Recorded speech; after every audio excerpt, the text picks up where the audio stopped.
The following presentation of the Eric McKenna Project is sponsored by no one. Hello, you're listening to the Eric McKenna Project.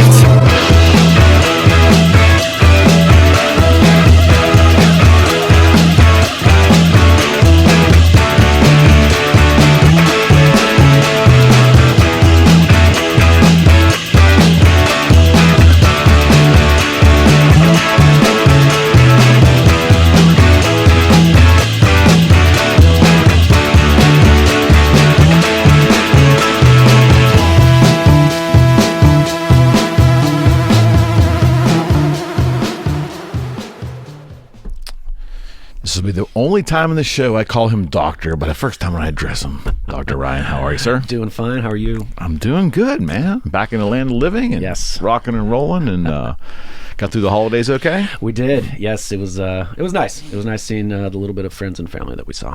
Good deal. So I want to hit on a couple different subjects today, but I want to find this educational for myself along everyone else who is listening and watching this. Hope so. I mean, I like to learn. My mind, I probably didn't exude that a lot when I was in school. I hope I'm able to teach. But as an old guy, why all of a sudden am I had this crazy fertile brain? I don't get it. That's good. But maybe. But sports economics, such a broad topic, right? That's what I'm teaching here this spring. And that is your field.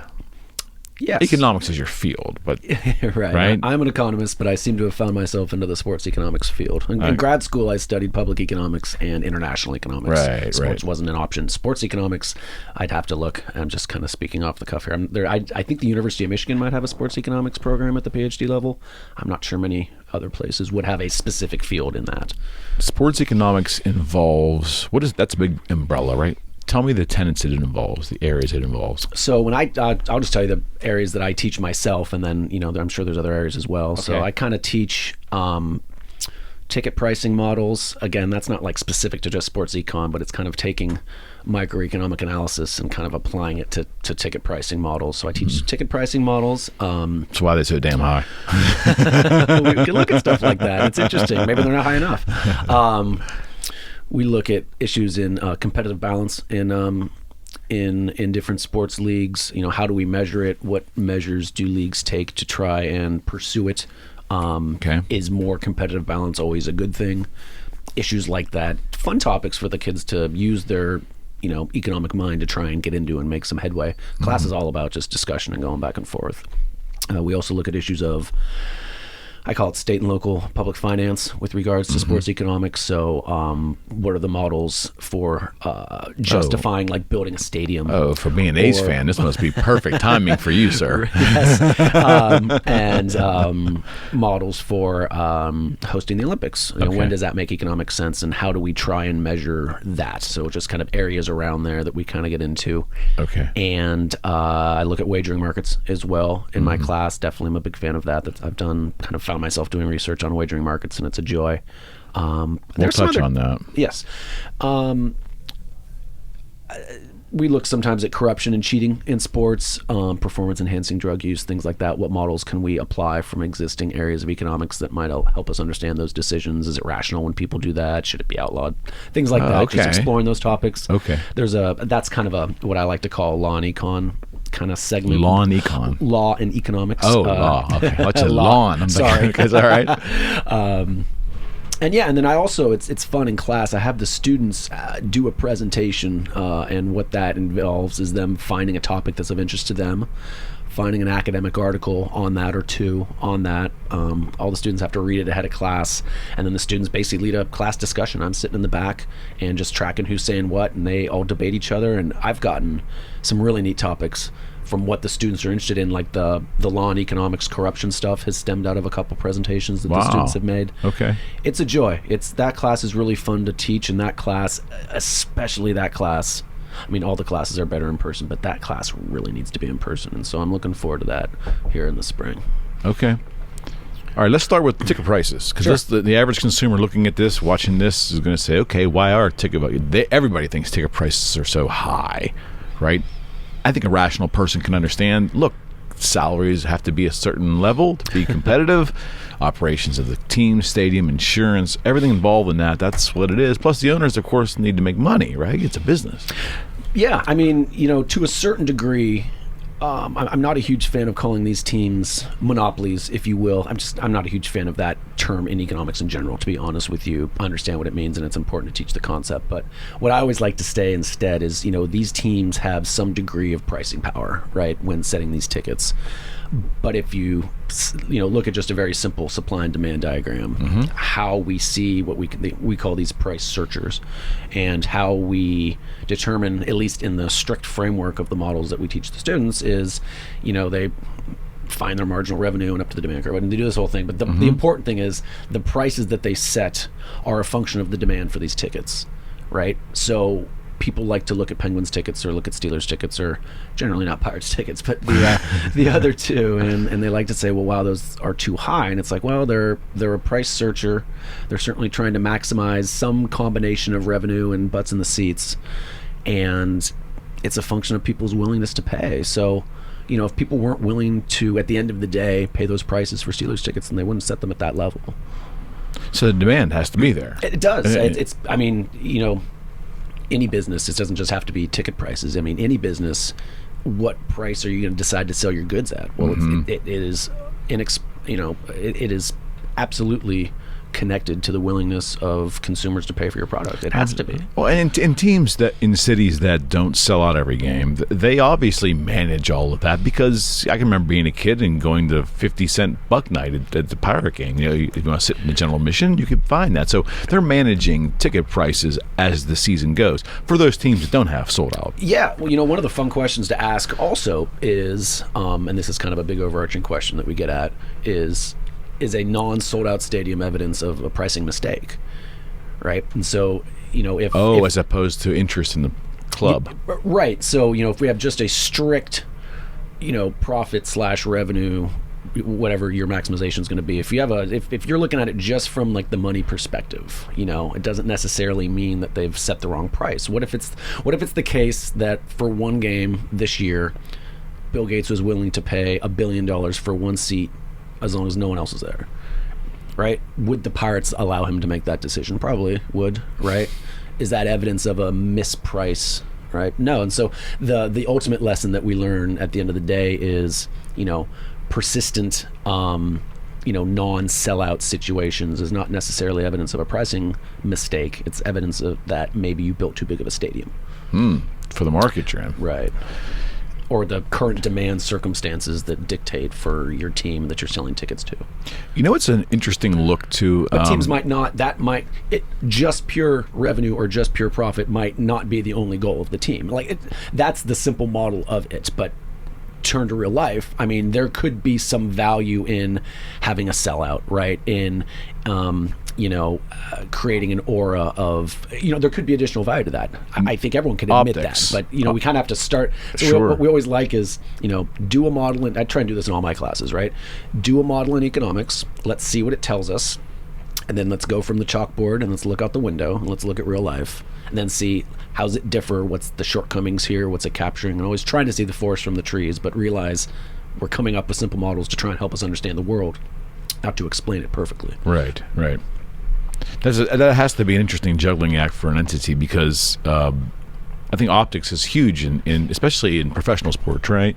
And oftentimes, it's puzzled me, number one, why the Steelers would possibly paint or have all the seats be yellow. You might have been the one that first told me that, and I never thought of it in those terms, and now every time I see that stadium, I think of exactly that. On national television, it looks like it's not really well attended at times. But even last night, they were scanning one of the NFL games, and it was a Raiders game, and you could see in this stadium, this big Allegiant Stadium in Vegas, the biggest, I think this is the biggest NFL stadium now, right? Oh, is it really? Bigger than the Dallas, I bigger believe. Than Dallas? Yeah, I believe so.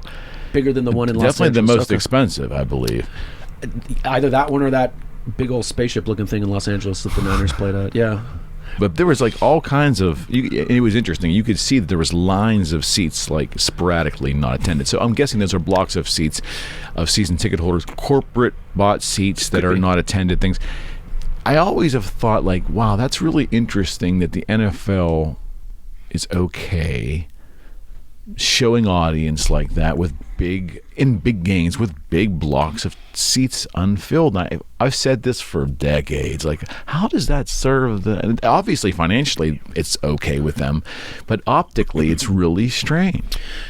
I mean, from the team perspective, if the story you've just told is the story that's actually out there, they sold the tickets. From their perspective, it's kind of what you do with the tickets, what you would like to do. Understood. It's not like entire sections of most NFL games are, it's not like an entire upper deck's going to be pretty sparse for most NFL games, at least the ones that I peruse. It seems outside like of Jacksonville. there's going to be some exceptions, and it seems that no matter how well they do, Green Bay is always going to be sold out. So there are certainly unique situations, but yeah, I mean, that's that part you were talking about with that. So you have the financial model, but then you have to take in consideration, now, how do you quantify that, what that's worth, like the per PR model, right? Sure. And I mean, I guarantee you all those professional sports franchises have many people trying to do exactly that, to try and quantify it and try and capture and what's the best way to go on this promotion. And, yes, we could trade off a few tickets for more people here. Is that helping us down the line? Do we want to create, because here's the big thing with the Pirates, and I think, well, I won't say they've mentioned as much, but certainly a lot of people around them, or at least talking about them, have mentioned as much. There's almost this kind of self-fulfilling prophecy of, people laugh at me for having Pirate season tickets, and that's fine. I'm used to people laughing at me. That doesn't bother me too much. But people, they say, why have season tickets when you could always get them? Right? If teams can foster this perception of tickets being hard to get, then you get people wanting to buy tickets more quickly. Of course. And then if there's this idea that tickets are always going to be able to be had, then people will buy them less, and therefore the tickets will be easier to be had. Mm-hmm. So teams are probably, when the Pirates were decent, like 10 years ago, tickets were harder to get, No so doubt. it gets people buying more of them. So, teams are trying to maximize on a lot of different margins. There's also a neat thing we talk about in class where there's this idea of cross-price elasticity in economics. So basically, does the price of this light bulb impact the demand for this lava lamp? Like different items, right? Prices of one impacting the demand for the other. So you've got all these different kind of demands that you're trying to weave together at a professional sporting event. You've got the ticket, but you've also got parking, and you've got concessions, and you've got merchandise, like all this stuff, right? How does the pricing on tickets affect the demand for merchandise, and vice versa, and all the combinations therein? So they're trying to, it's difficult. We're not saying they're sitting in like boardrooms and, doing the calculus and getting the it's not that they're doing precisely that. Just realize these are all the things you need to take into consideration when we're trying to figure the prices of these things. Right. Yeah, and that's so complex, and that's so things behind the scenes just taken for granted by most fans, and how ultimately how the entire product is served to them. I mean, I'm an economist, so I find those things really interesting at the end of the day. I'm not into marketing, let's say. That's just not my thing, and nor am I good at it, right? So however sports teams market themselves is, I'm sure, fascinating to a marketer. It's not of interest to me. It's a bottom line. It's like you have in any organization, you have the accounting department, the finance folks, and then you have the sales folks, sales and marketing. And to the accounting and finance folks, the sales and marketing arm is nothing but a line item expense. Conceptually, it's all got to work cohesively. Of course, there's a purpose for both. But when you see, the NFL, they are set up in a way where it appears to be much different than the way that the Major League Baseball is structured. The NFL seems like they have a lot of control, and each team is running individually with a lot of constraints, whereas MLB, it looks like there's a looser control at the top, and each team has a lot of latitude to run their businesses the way they want. Is that generally right? I've never thought of it in those terms. You may be right or wrong. One thing that may lead us down that path is the NFL has a pretty stringent salary cap that the teams are pretty much running up against. Most of them, if not all of them, are. And if they're not running up against it, they're, I would say, up, within 5%. So like everyone's pretty much spending, as I see it, about the same amount of money. NFL contracts are very complex in how the salary cap works and how you spread it. Lots of manipulation. Cap hits and stuff. Right. Well, I mean, I'm a 49ers fan. They invented that, right? Yes, the Barlow certainly did. But Major League Baseball, you have this luxury tax threshold. There's no hard salary cap in Major League Baseball. But look at the unfortunately. Well, we'll see what ends up happening, in the new CBA that they're going to agree to here in about a month. Mm-hmm. And you've got teams like the Pirates maybe spending $50 million, maybe even less in a year. And then you've got the upper end. I think the Dodgers went up near the top, around 250, I think, get them at 230 somewhere, but above 200, well above 200, well into the $200 million range. So that might give the illusion of like less control. I don't know if that's just kind of. I think that's where illusion comes from. It could be, in terms of. Well, how about this? Television deals. I mean, I think MLB teams are permitted to have local television deals. Right. I think they have a national deal, but then also the local regional stuff. The NFL doesn't have that. That's because of the product. There's much more product in the MLB. Yeah, I could believe that. Yeah. I mean, there is more product. I could believe that to be the origin of it. Yeah. Plus, I wonder, I don't think the NFL's ever had regional deals. It's always just been nationally televised games. That's just always what it's been. Everything is a nationally televised game, whether it's shown in your market or not.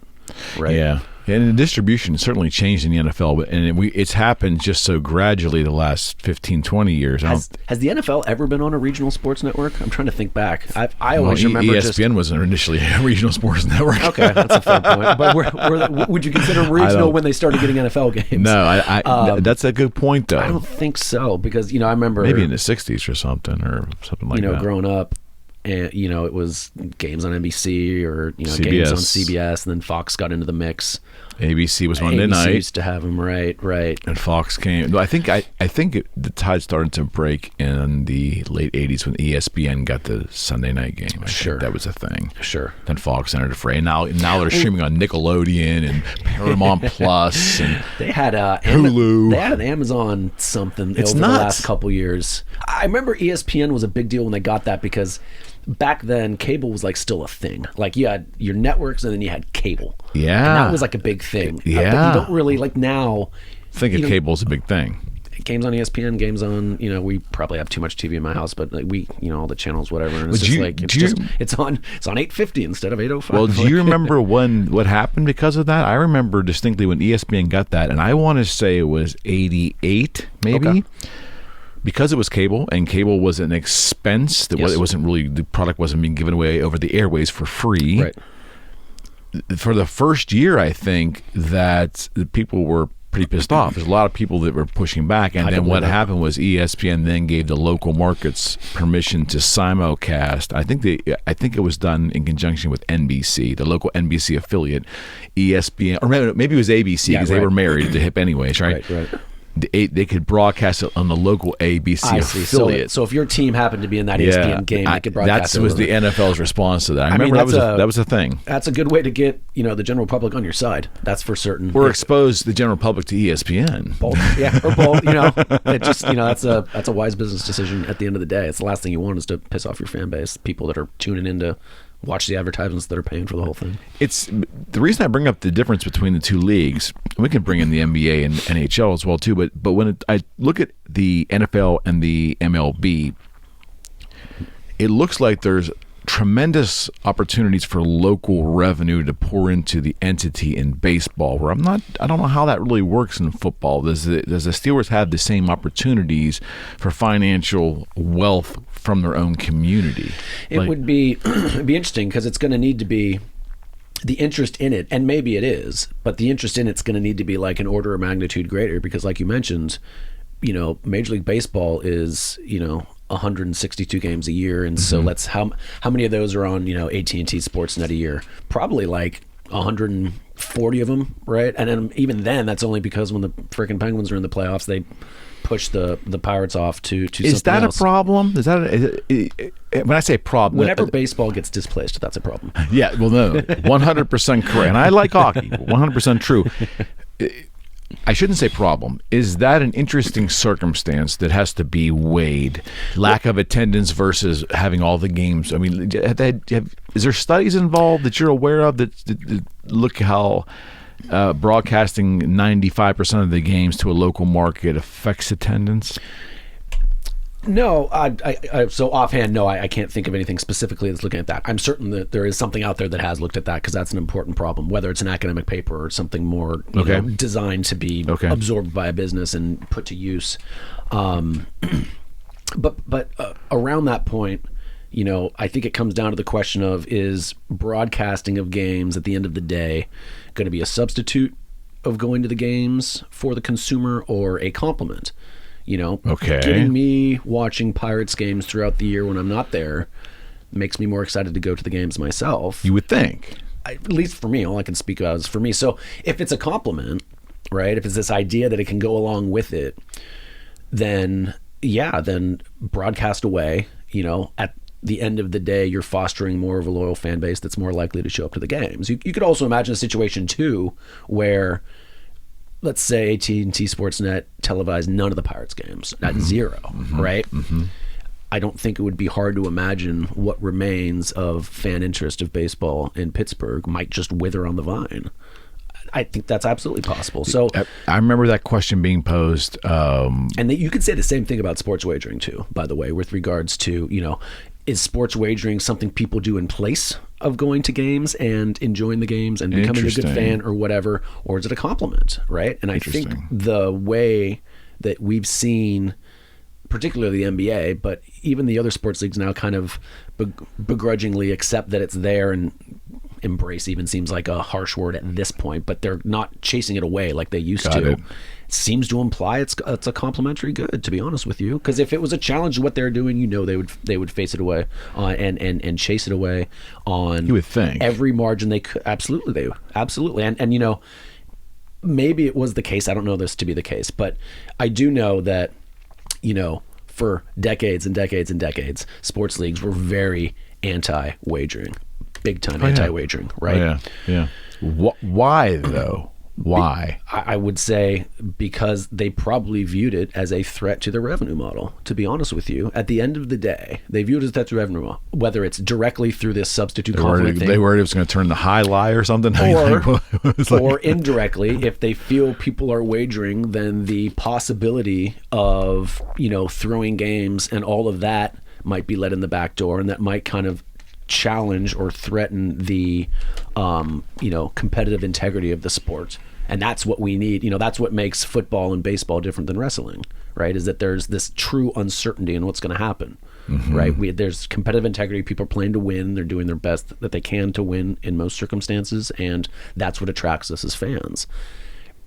People like wrestling, and that's totally fine. I've never been a big wrestling fan, but there's no wrestling's not the NFL. It's fine. It makes tons of money, and that's great. You can't deny it's a success, for sure. But it's not a sport, and no one would claim it's a sport. And that was, I remember in the 80s, the WWF back then, they were staunch on it being not so much a sport, but sports entertainment where the outcome wasn't predetermined. Like, that was really important. They tried to keep the illusion of that, right? Like we don't know what's going to happen out here.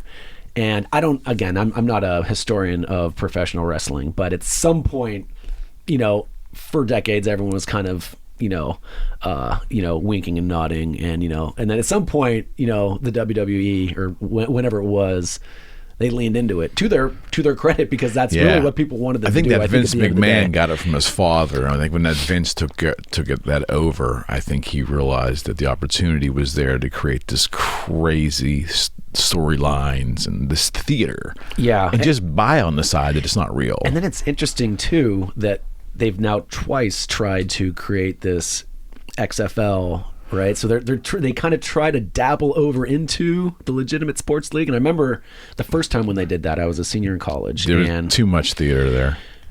The Rock came out in the first. I remember that well. It was. I remember. I was fascinated. It was my second semester. I think it was in the spring of 2001. So it was the second semester of my senior year. It was a big effing deal. It was a big deal. I mean, I remember distinctly the lead up to that, and we were all in our apartments watching this was like an event Oh, I to remember. watch. I remember. And that was the big thing at the time. 2001, I believe. I think it was. I think Right it was the before- spring of right before 2001. 9/11, I I think believe. it was the spring of 2001. And I have a crazy theory on why it didn't work. But nevertheless, that was a big thing of people being like, one, can you just start a professional football league from scratch? That's a big doing. It's hard to just start sports leagues from scratch. It's USFL hard to do. tried in the early 80s. Right. And second, if they can do that, what sort of issues in competitive integrity are going to be Question. brought to the forefront when you're part of an enterprise that's about the entertainment and the storylines and not having. So those were issues that Right. were going to be brought up. What's your theory on why it didn't survive? Okay, so I remember the very first game. I don't remember who was playing, but I remember watching the first game. And, they really championed it with all these interesting rule changes. It was really going to spice up the game. Like, they didn't have a coin flip at the beginning. They had, like, the scrum for the ball. Like a rugby thing. Right, which was interesting. And I don't...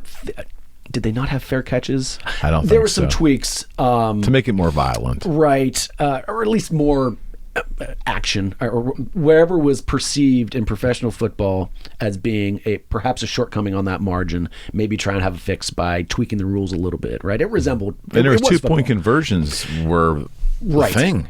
Like college. Because back then it was college only, right? Didn't have it in the NFL then. So, yeah, so they have these rule changes and these tweaks, and everyone's, it's like, I can't wait to watch this kind of new style of football, and it's going to be interesting, and it might not be as good as the NFL, and the players might not be as good, but it might still be kind of cool to watch. That's what I In thought. that first game, don't quote me on the scores, but like the first game ended up being like 19-10. It was just like, the game itself was boring, right? Just that game just happened to be, it was sold out. I think it was in Vegas? It might have been in Vegas. Might have been. Anyway, so that first game was like, nah, and then they lost just all this momentum because everyone was so amped up for that first game to be something different, and it was just like this boring game. And it really wasn't. It was bad football is what it was. Right, and everyone sold on that after the first week.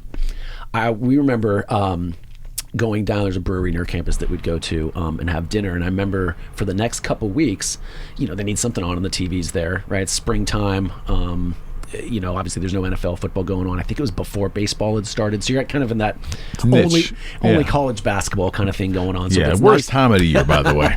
It's always nice to have something else on, and so the games are on there. I remember in week 2, definitely in week 2, and I think also in week 3, games were like 50-45. They were awesome, but I think this is my theory, and maybe I'm wrong. I'm probably wrong, but like if you'd taken that week 2 game and put it week 1, you might have had people bought in.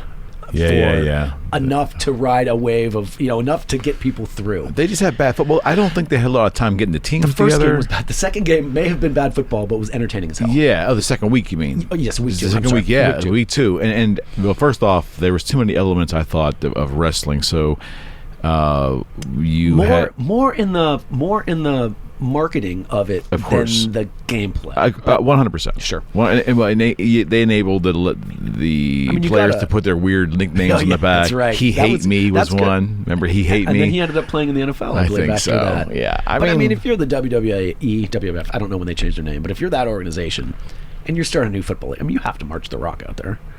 it made sense, and I think Stone Cold Steve Austin was there. If I remember, but it was the whole thing was really heavy on WWF, and I don't know if McMahon was banking on the WWF fans were going to support this league initially until it got legs. Gotcha. And I think they just didn't do good enough demographic studies because there was, from what I understand, there was a good swath of their demographic that has no interest in real sports. Yeah. They just don't. They like, different things and movies and theater, and that's the theater in terms of like storylines and things like that. So I look at the XFL and I'm like, man, so that first go around, my silly little theory, I'm like, they drew a bad game on that first one, unfortunately, when everyone was dialed very in. possible. And then the second time, they got COVIDed out. So I thought that might have had legs. I thought, The Rock always bought it now, right? I believe The Rock did for like $15 million or something. It was not Pittance. that much, right? Pittance. Yeah, as compared to what it could be.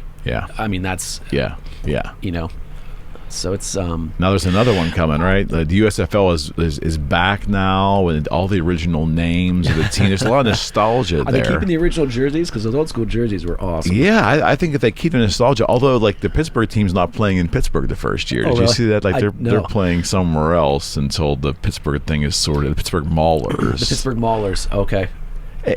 I don't. USFL was a little before my time. Yeah, I A remember little it before well. my I time. went to a Philadelphia Stars game. I actually nice. drove out to go in the second season, the last season. I think it was 2 seasons, and yeah, and it was in Veterans Stadium, and it was about maybe a half to maybe 2/3 full, and it felt like football. It was hot. Yeah. And I wasn't used to seeing football in the baking sun. That was a little different.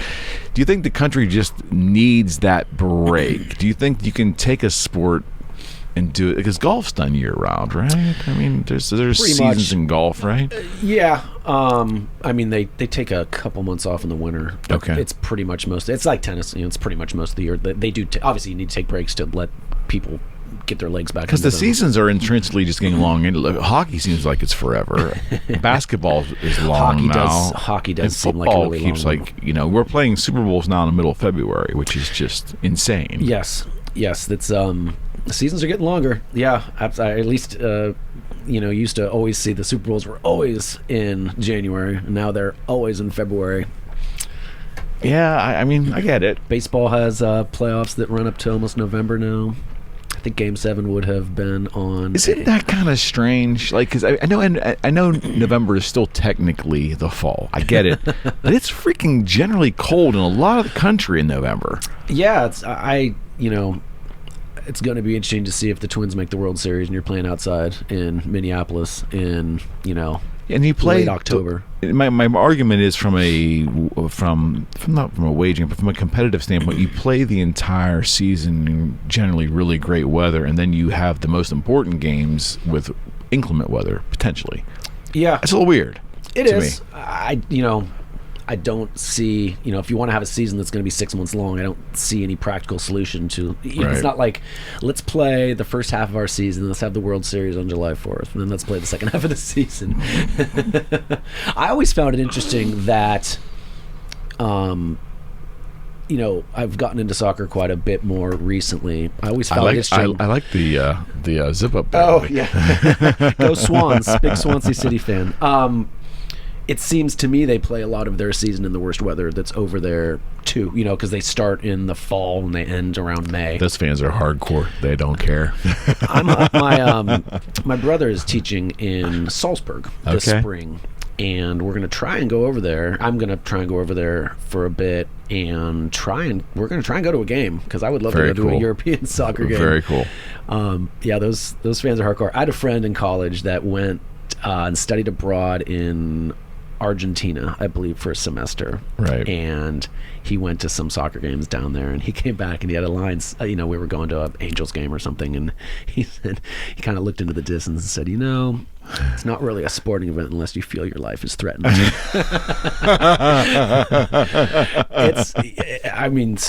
Reading stories of some of those soccer games, you go and then you're sitting there. They evidently during one of these games, I think it was even in South America, you take a drone above the crowd. No one's at the midline watching the game. It's only people behind the goals because they need to keep them separated by that much. Oh yeah. Then the game It's dicey. ends.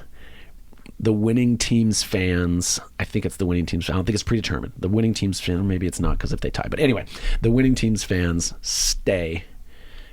The losing team fans have like 15 or 20 minutes to leave. I think it's a South American thing. Okay. I'm pretty sure. Then once they're filed out and they're gone, then the other side can go because they get into it, man. They get into it. I've heard from a couple of my I want to go to one of these games. a couple of my It sounds clients kind of were fun. Arsenal fans, and Arsenal, I guess, was pretty much. I guess the Arsenal Stadium is located in one of the toughest areas of London. It's just a bad area, but just notoriously not a real successful team. But really, your British poor, your lower income, your working class. That's who comprises the Arsenal fan base, and I just hear it's absolutely insane.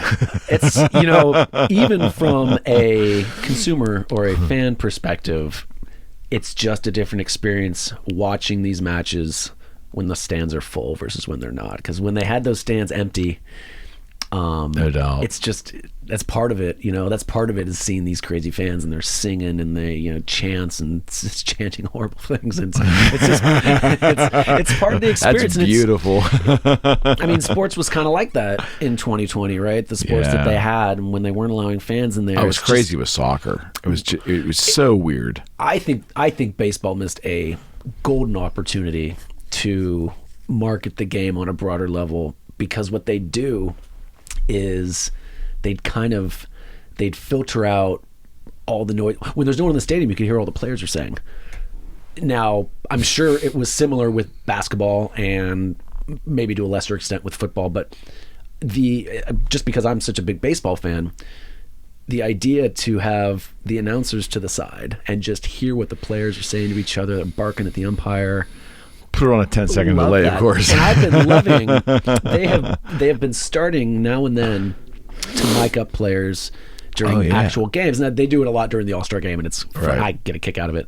But they've done it during some games that matter too, and it's great. Your center fielder for the A's, Ramon Laureano. This is my favorite One of the example. best arms in baseball. Yes. So they had him mic'd up during, and it's not the whole game. I think it's I might have just during seen the that. inning. Yeah, and so he's in center field, and if the announcers, if they're good, do ask probing questions.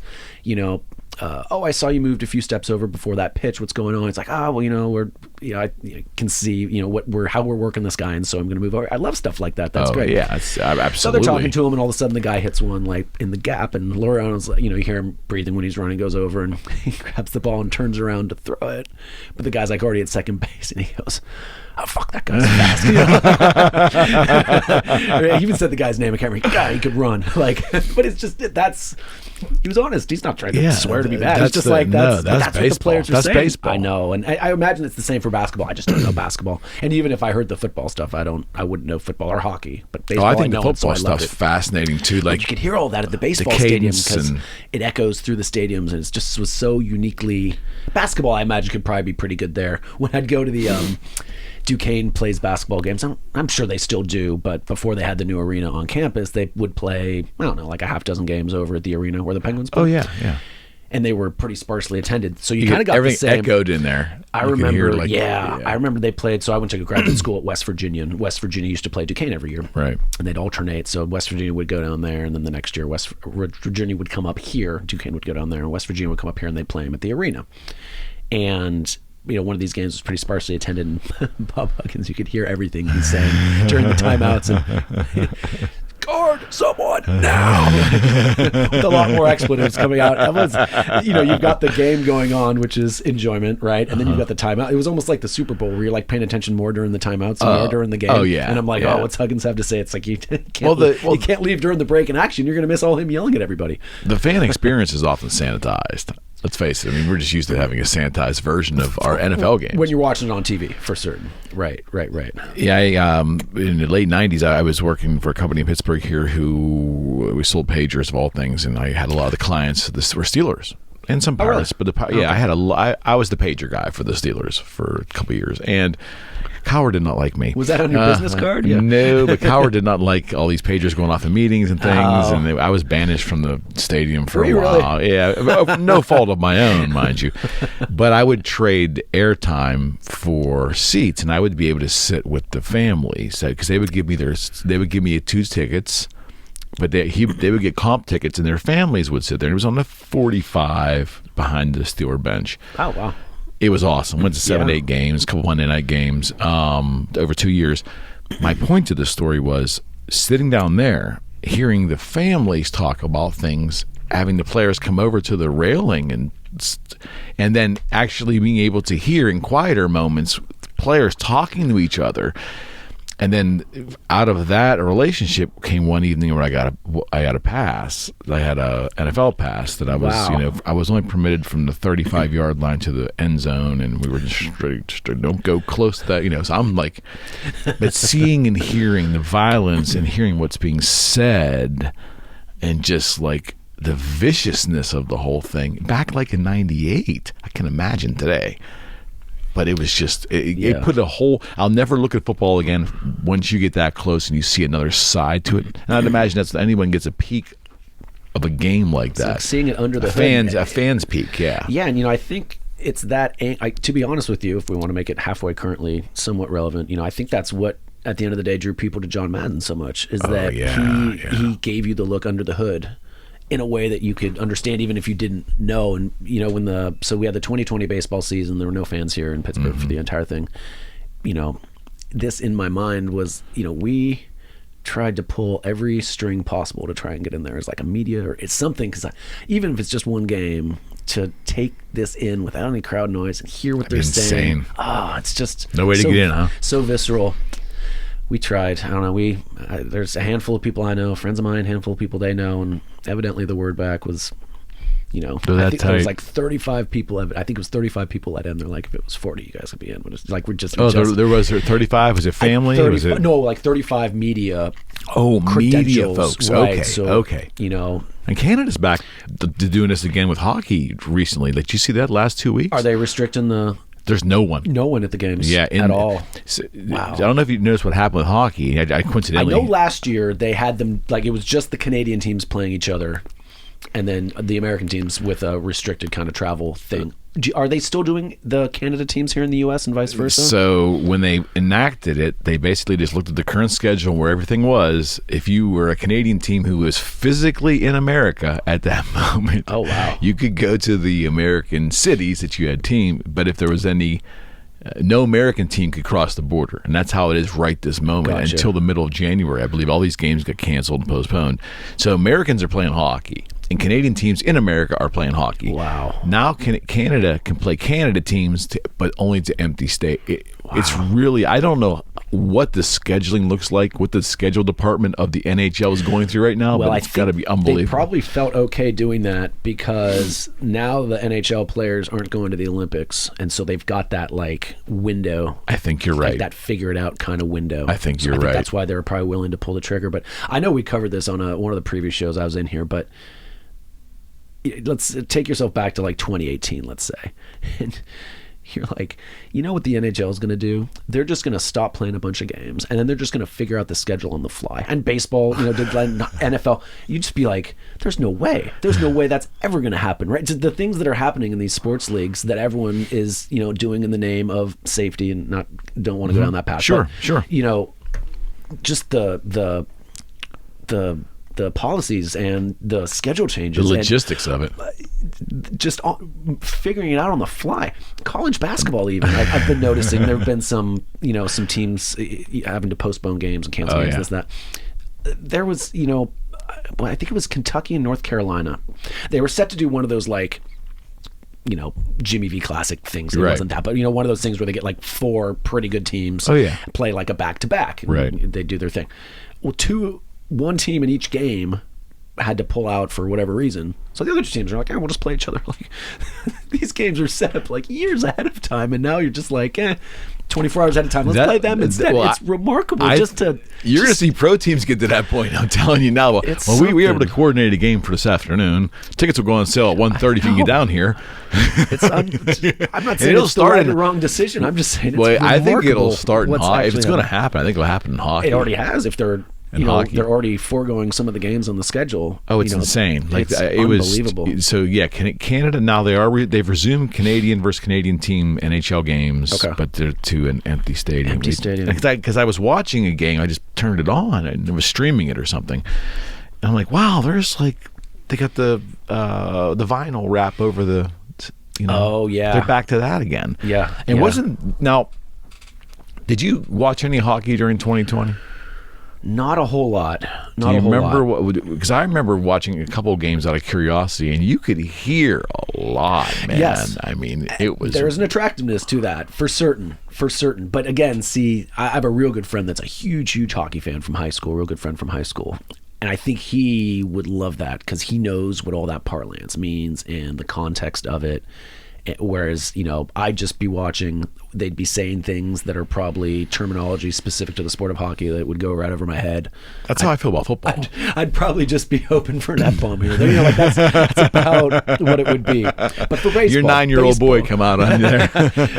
But for baseball, I would get a kick out of that, and I think they missed, an opportunity to embrace that.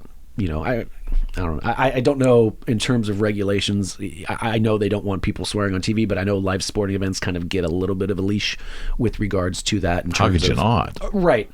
So, why not, if televising this and don't kind of muffle out the sounds of the game, but why not broadcast these and just, put some disclaimer at the beginning. Be like, look, this is live. We can't control what the people are saying. If you're going to be offended, don't watch. Yeah, that's a novel concept for life in general. If something bothers you, just don't go to it. Yeah.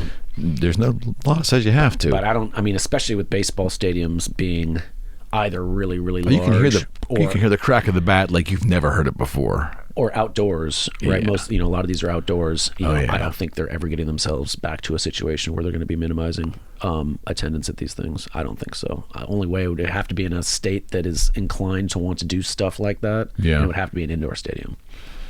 Crazy stuff happened. Now that I can reflect on it now, like the NBA actually, and I was not an NBA fan and still probably not a big NBA fan, but I pay attention a little more than I did prior. And I guess they went to a city, right? Yeah, they were in Orlando. Yeah, Orlando down at the Disney complex. And they just played in different spots. It was almost like a college tournament or something. They bubbled them up, yeah. And I know they tried to do similar stuff with the NCAA tournament.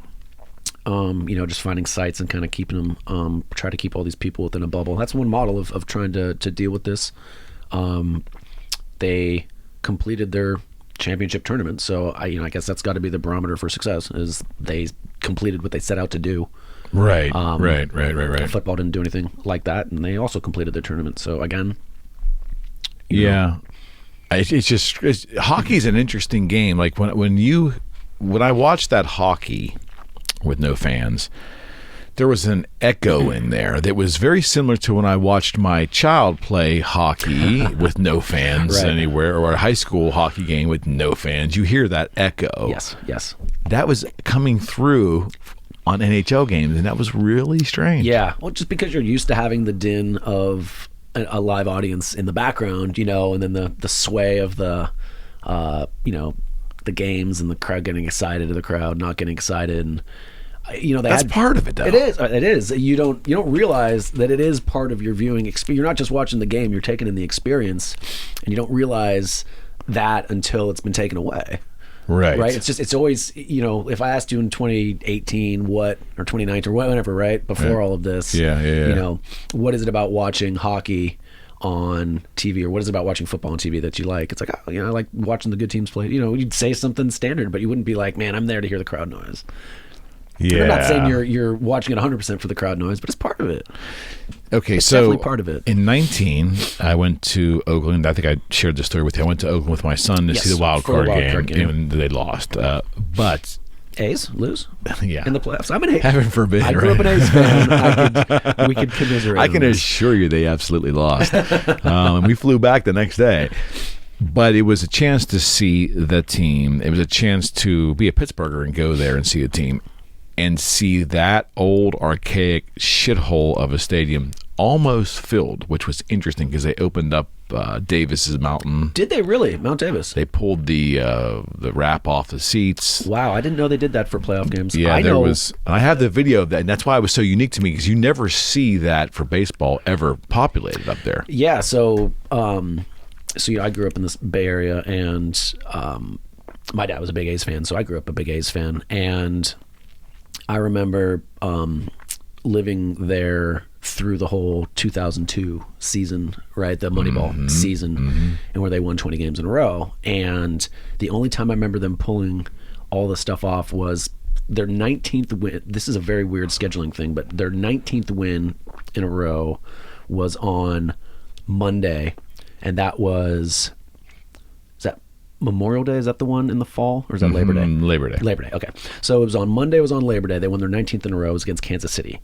Tuesday, they had off Wednesday they played Kansas City again. Just I don't know what the reason was, but maybe I'm making up a rain out or something. But so they had 48 hours to sell tickets to that game that was going to become 20, like the big 20. And they said they pulled all the tarps off Mount Davis, and because they sell the lower part of Mount Davis, but not the very, very top. And I remember they said anyone that shows up will let you in. Oh, for free. Yeah, so they got they'll buy a walk up $10 standing room, but you'll get in. There was walk-ups. If you show up, you won't get turned away. And so they had, they just shoved them all up there in Mount Davis. I don't know if they sold it out, but it was, there was a lot of people. That's up what there. happened here. There's a lot of people up there. Because I've even seen recent A's playoff games where they've got the upper deck tarped off. So I'm surprised that did they have the upper deck tarped off, but Mount Davis open? No, the whole Everything thing. was open. Interesting. Yeah. I went to I went to game 1 of the 2002 division series against Minnesota, and it was pretty sparse. Probably, you could look it up, but the lower bowl wasn't even full. Wow. It was a day game too, so it was a little bit different. But yeah, I just found. But before, I remember going to games with my dad at the Oakland Alameda County Coliseum, right? And that was before they built Mount Davis, and it used to be a very nice baseball stadium. You could see the mountains. You could see the hills, yeah. And I think it was like that even when they had the earthquake games, right? When it was Giants, A's, because Mount Davis 89 would have been when the Raiders came back up, right? And that was like 93, 94, somewhere in there, and they built really that thing. screwed up. The stadium wasn't great anyways, but it really had a screwed nice it up. view Yeah, of the hills. it did have a great view. Yeah, but then the Mount Davis just blocked all that. I remember coming home on the flight with my son, and he looked at me and goes, "Dad, this was just so awesome that we could do this, though, right?" I'm like, "Yeah, that was amazing to see all those people." And it's just really cool. It was a really cool baseball experience. And then the pandemic. It was like that was the last A's game. Oh, it would have been before the pandemic. Before all the nonsense, yeah. Yeah, and it was like, and when the pandemic started, and they were starting to mess with he looked at me again and he said, "Dad, it's a good thing we went out there and saw that, because we didn't know what it was going to look like going forward," right? Speaking of that, in terms of like hindsight, good decisions, we ended up going to a friend of mine's wedding in Vietnam in December of 2019. Wow. And we look at each other now and we're like, man, it's a good thing we did that trip, because that's the last international place we've been able to go since. Yeah. Well, that'll change. That'll change. My wife's flying internationally again, and it's different. I mean, that she's been doing.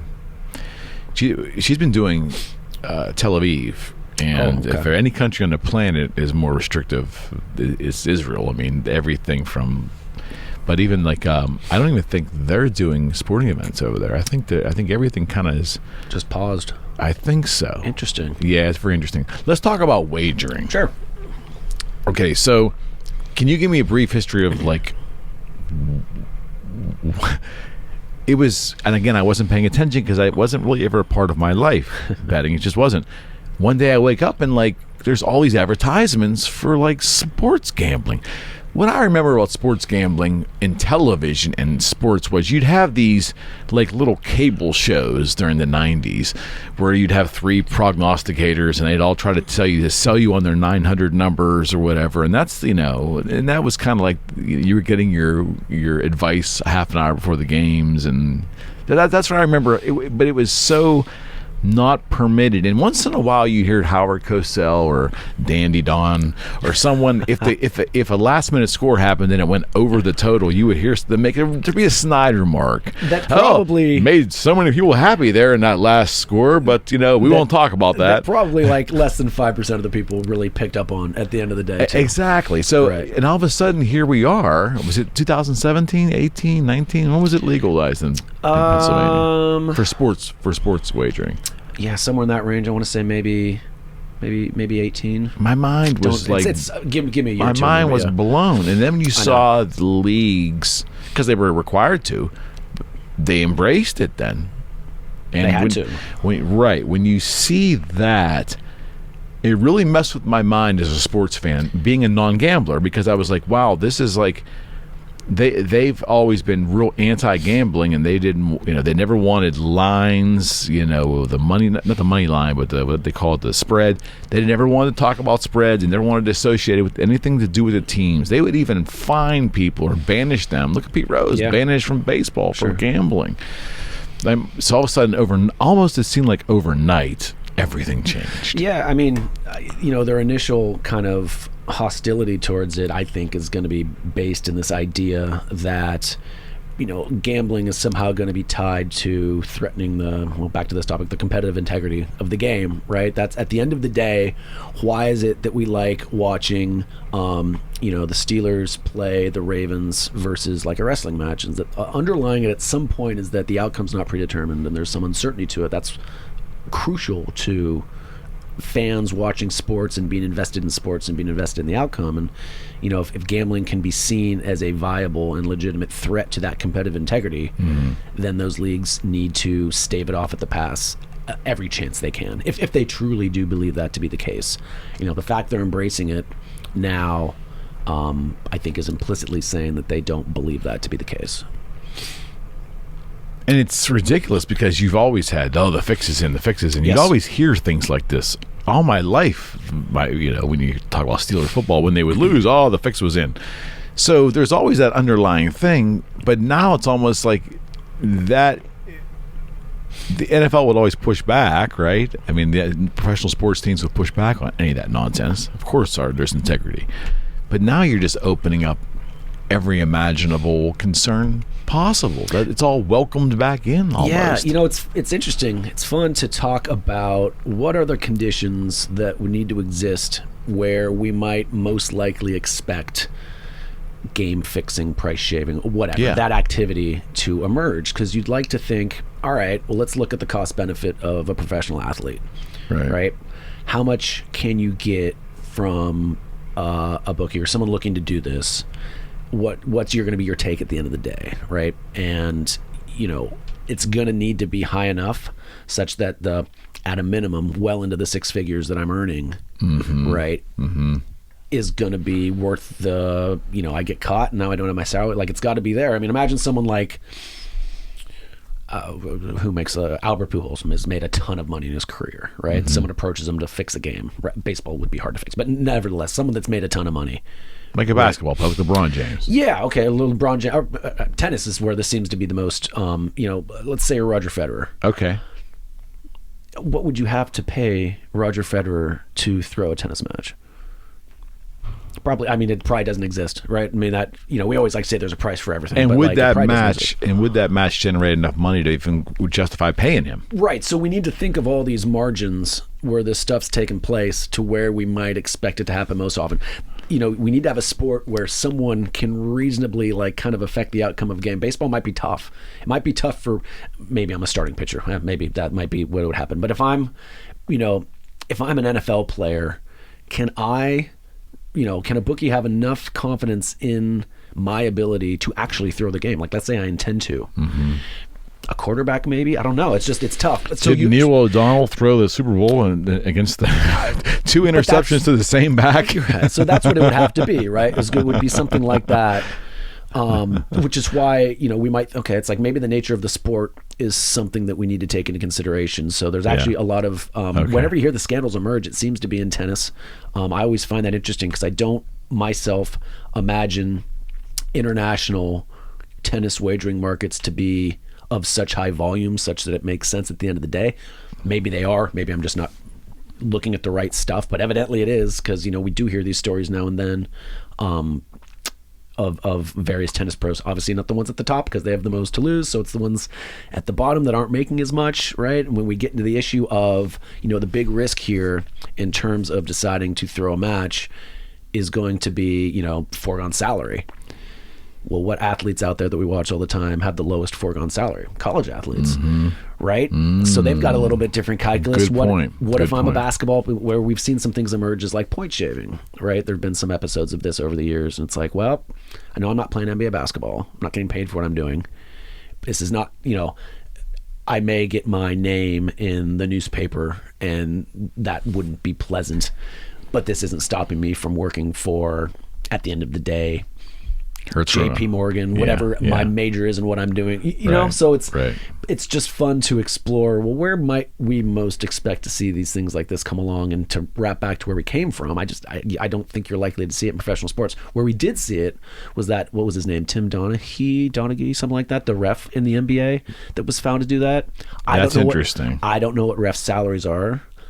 but he'd been doing it for a while, so presumably he'd made some money. I'm not saying he's a millionaire, but $100 million, but has made some money. So if he gets caught, it's not the end of the world.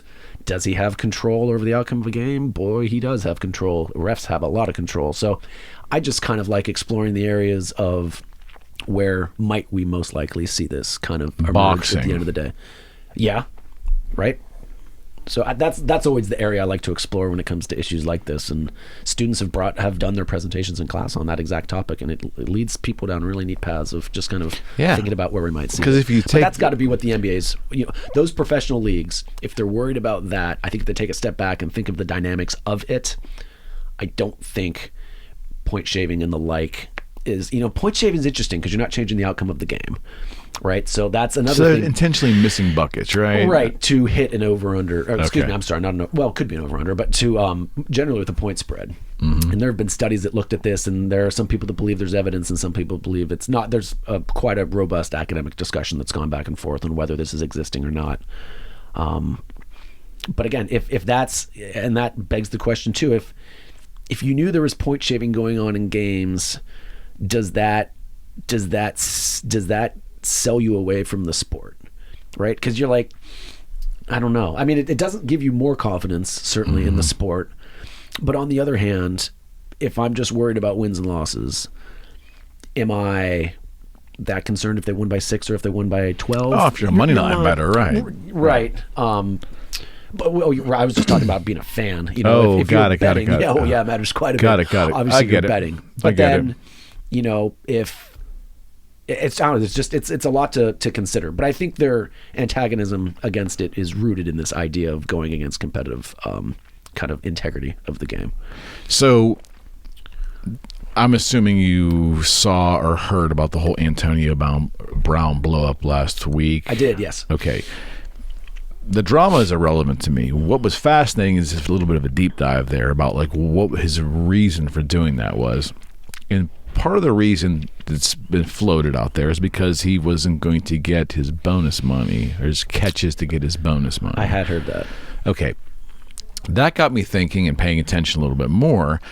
And I saw something happen 2 nights ago. It was yesterday during the Tampa Bay game where they were rolling up a score on, I can't remember who they played, but Gronk, their wide receiver, or our tight end, the announcer just comes out, well, Gronk needs approximately this amount of yards to reach a $500,000 bonus, and then this amount of receptions to reach another $500,000. Boy, I wonder if he's going to get that. And that really, to me, sucked as a fan, right, who not wagering on football, because, I mean, there's no moral question, Matt. Is that healthy for the game to talk about it, talk about the ins and outs of the mechanics of the money with the audience like that? And then you saw, I mean, it provides context for what's going on. But you then saw Brady, who was already winning by a healthy margin, and you saw Arians want to take him out, and Brady knew he needed to get Gronk one more, because they kept talking about it. Well, Gronk needs one more catch. But Brady went out, threw the ball to Gronk, got it. Everybody was happy. They ran off, and then the sub came in for the second down. I mean, I have no problem with that. Really? It's just, it's to get back to the root of economics and the economics of sports. I mean, it's incentives, at the end of the day, and how people behave. I mean, it's interesting, Brady goes out there and, there's a risk to him going out there. I mean, any play can be the last play that you ever run, right? Mm-hmm. Interesting that it's worth it to him that Gronkowski, someone he's played with for a long time, he wanted to throw it. Right. And so it's interesting, the cost benefit calculation for Brady to want to go out there and do that. Does that build a stronger kind of team cohesion by doing something like that? Is that laying groundwork for people wanting to play harder, like they know they have their back at the end of the day? But it goes to the storyline that you always hear, like Brady would tell people, I'll get your money for you. I'll get that for you. And I think Antonio Brown's frustration was he believes at one time Brady made that commitment to him. I'll get your incentives to you. I'll make sure I get them to you. And he wasn't getting the ball enough during the game. I guess. Okay. And this is an example. But Gronk, with Brady, was going to get Gronk his money. Sure. That's a little interplay within the context of the whole game that Isn't that fascinating? I don't care about it. I just think, I love the overall fascination of like the salaries are structured and all that stuff, but I don't know that the fan needs to know about that, because to me, if the ultimate circumstance is for the final score to be in your team's favor, that's really the only goal. As far as a fan's concerned, what do you care if Gronk gets his money? Why do you need to know about it? Well, the economist in me. There's a whole. There's no question. But economics on like contract design and like how do we design? I'll bring it back to sports econ. But how do I design a contract for an employee to elicit the maximum amount of effort from this individual? That's a very broad open question. It matters on the parameters of what you've set up, but that's a question that people look at, and it's an important question to look at. And when it comes back to sports econ, they look at it more in terms of like tournament structure. So let's say we have like a tennis tournament. How do I structure the rewards for all the different places that you can finish first or second, or maybe make the semifinals or whatever? Like, how do I structure the payouts for all these different levels of success in this tournament in light of the fact we've got better and worse players to elicit the maximum possible effort from everybody involved? Because that's what you want at the end of the day. You want the most competitive tournament. Oh, sure. Because you generally won't get the most competitive tournament if you just have the winner take everything. Okay. So how do we think about this in a way to design these things to get the best effort at the end of the day? Same with golf tournaments. Okay. Right? Like if it's the I get that. Winner takes all, no one else gets anything, and you're in the bottom half of players. Okay. Go and play the first round, see if you've got lightning in a bottle, and just fuck it, just mail it in. The rest, because it's just, I'm not going to win. I'm 10 strokes back. It's just not going to happen. It can't happen. And that's not good for golf. So, no, it's I throw kind of athletes' contracts here in the same way. It's like, well, why do we give them incentives, when we could just pay more? It's like, well, you want to incentivize the right kind of behavior. How can we best maximize that? I want Gronk in a game that maybe doesn't matter so much. We're in the playoffs, we're playing for seeding, but it's not, it's not the most important thing. I'll probably get taken out, or asked to be taken out maybe so I could save myself for the playoffs. How do I elicit that? He's still going hard at it in week 18. I'm sorry, we're playing 18 weeks now. How do we best elicit? I want him playing hard all the way to the end.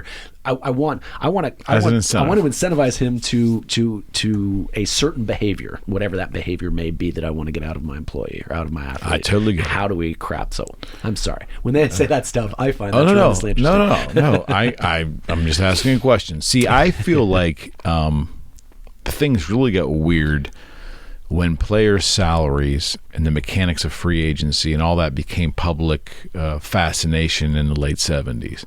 And I don't know, it isn't a moral thing or right or wrong. It just added a whole another level of complexity to the fans' experience, which you can be argued and enhance the sport, because I'm going to think like a GM. I have this amount of money to play with, and da-da-da. And that's a whole thing, a whole gaming industry. When I mean gaming, I mean like fantasy leagues have derived off all that stuff, right?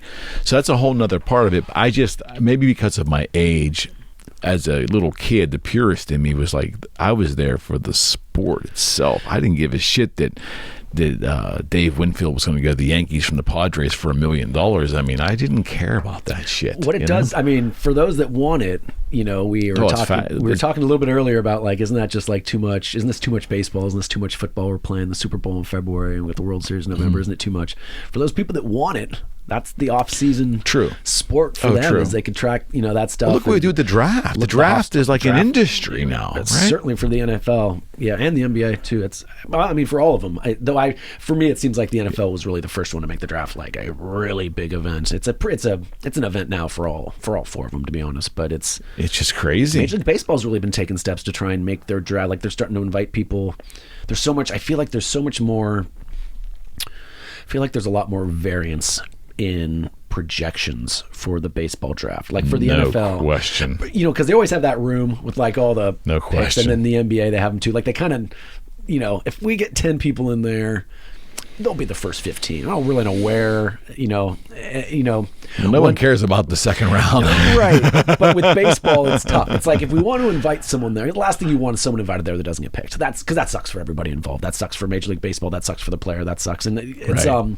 Aaron Rodgers cites that all the time, is sitting in that draft room and everyone getting picked around, and like that's like motivation. When he needs to get up when it's January in Green Bay and you got to Right. find some motivation to go to work. Like I'm he sure cited that's that. I think that's part of Brady's motivation for sure. So yeah, it's interesting that baseball's trying to make. I think they had obviously, the drafts recently have been weird just with everything going on. Right. But I think they had.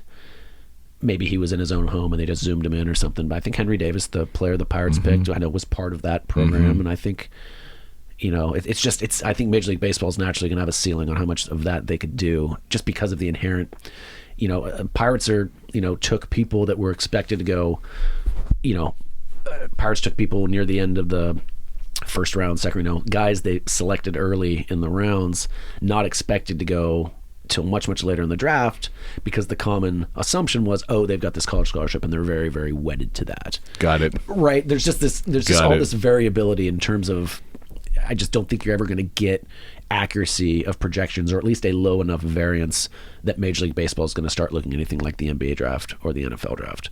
Or I think, I don't know with hockey, because I don't know hockey as well. I know when it comes draft time for hockey, there are guys they know are going to be up near the top. But that's the same for baseball. They know there are going to be some people up near the top. It's those people like 7 to 17 that you'd want to have a pretty decent litmus on. And like the NFL and the NBA, I think they do. Right. And in baseball, there's a lot of variability there. And Got it. hockey, I just don't know if the variability is there or not.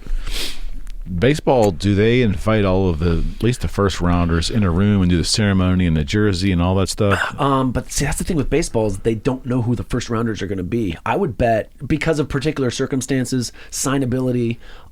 They should figure that out. Put deadlines that's involved. what To make it a media spectacle. If they want a revenue generate, if they feel all of those changes would be worth it, wouldn't harm whatever else is going on in Got it. baseball. Got it. If the goal were just to maximize the draft, or they could lean into the variability, do a kind of a, yeah. I love Survivor, so anything that's like knockout, whatever, I get such a kick out of. But lean into more of a.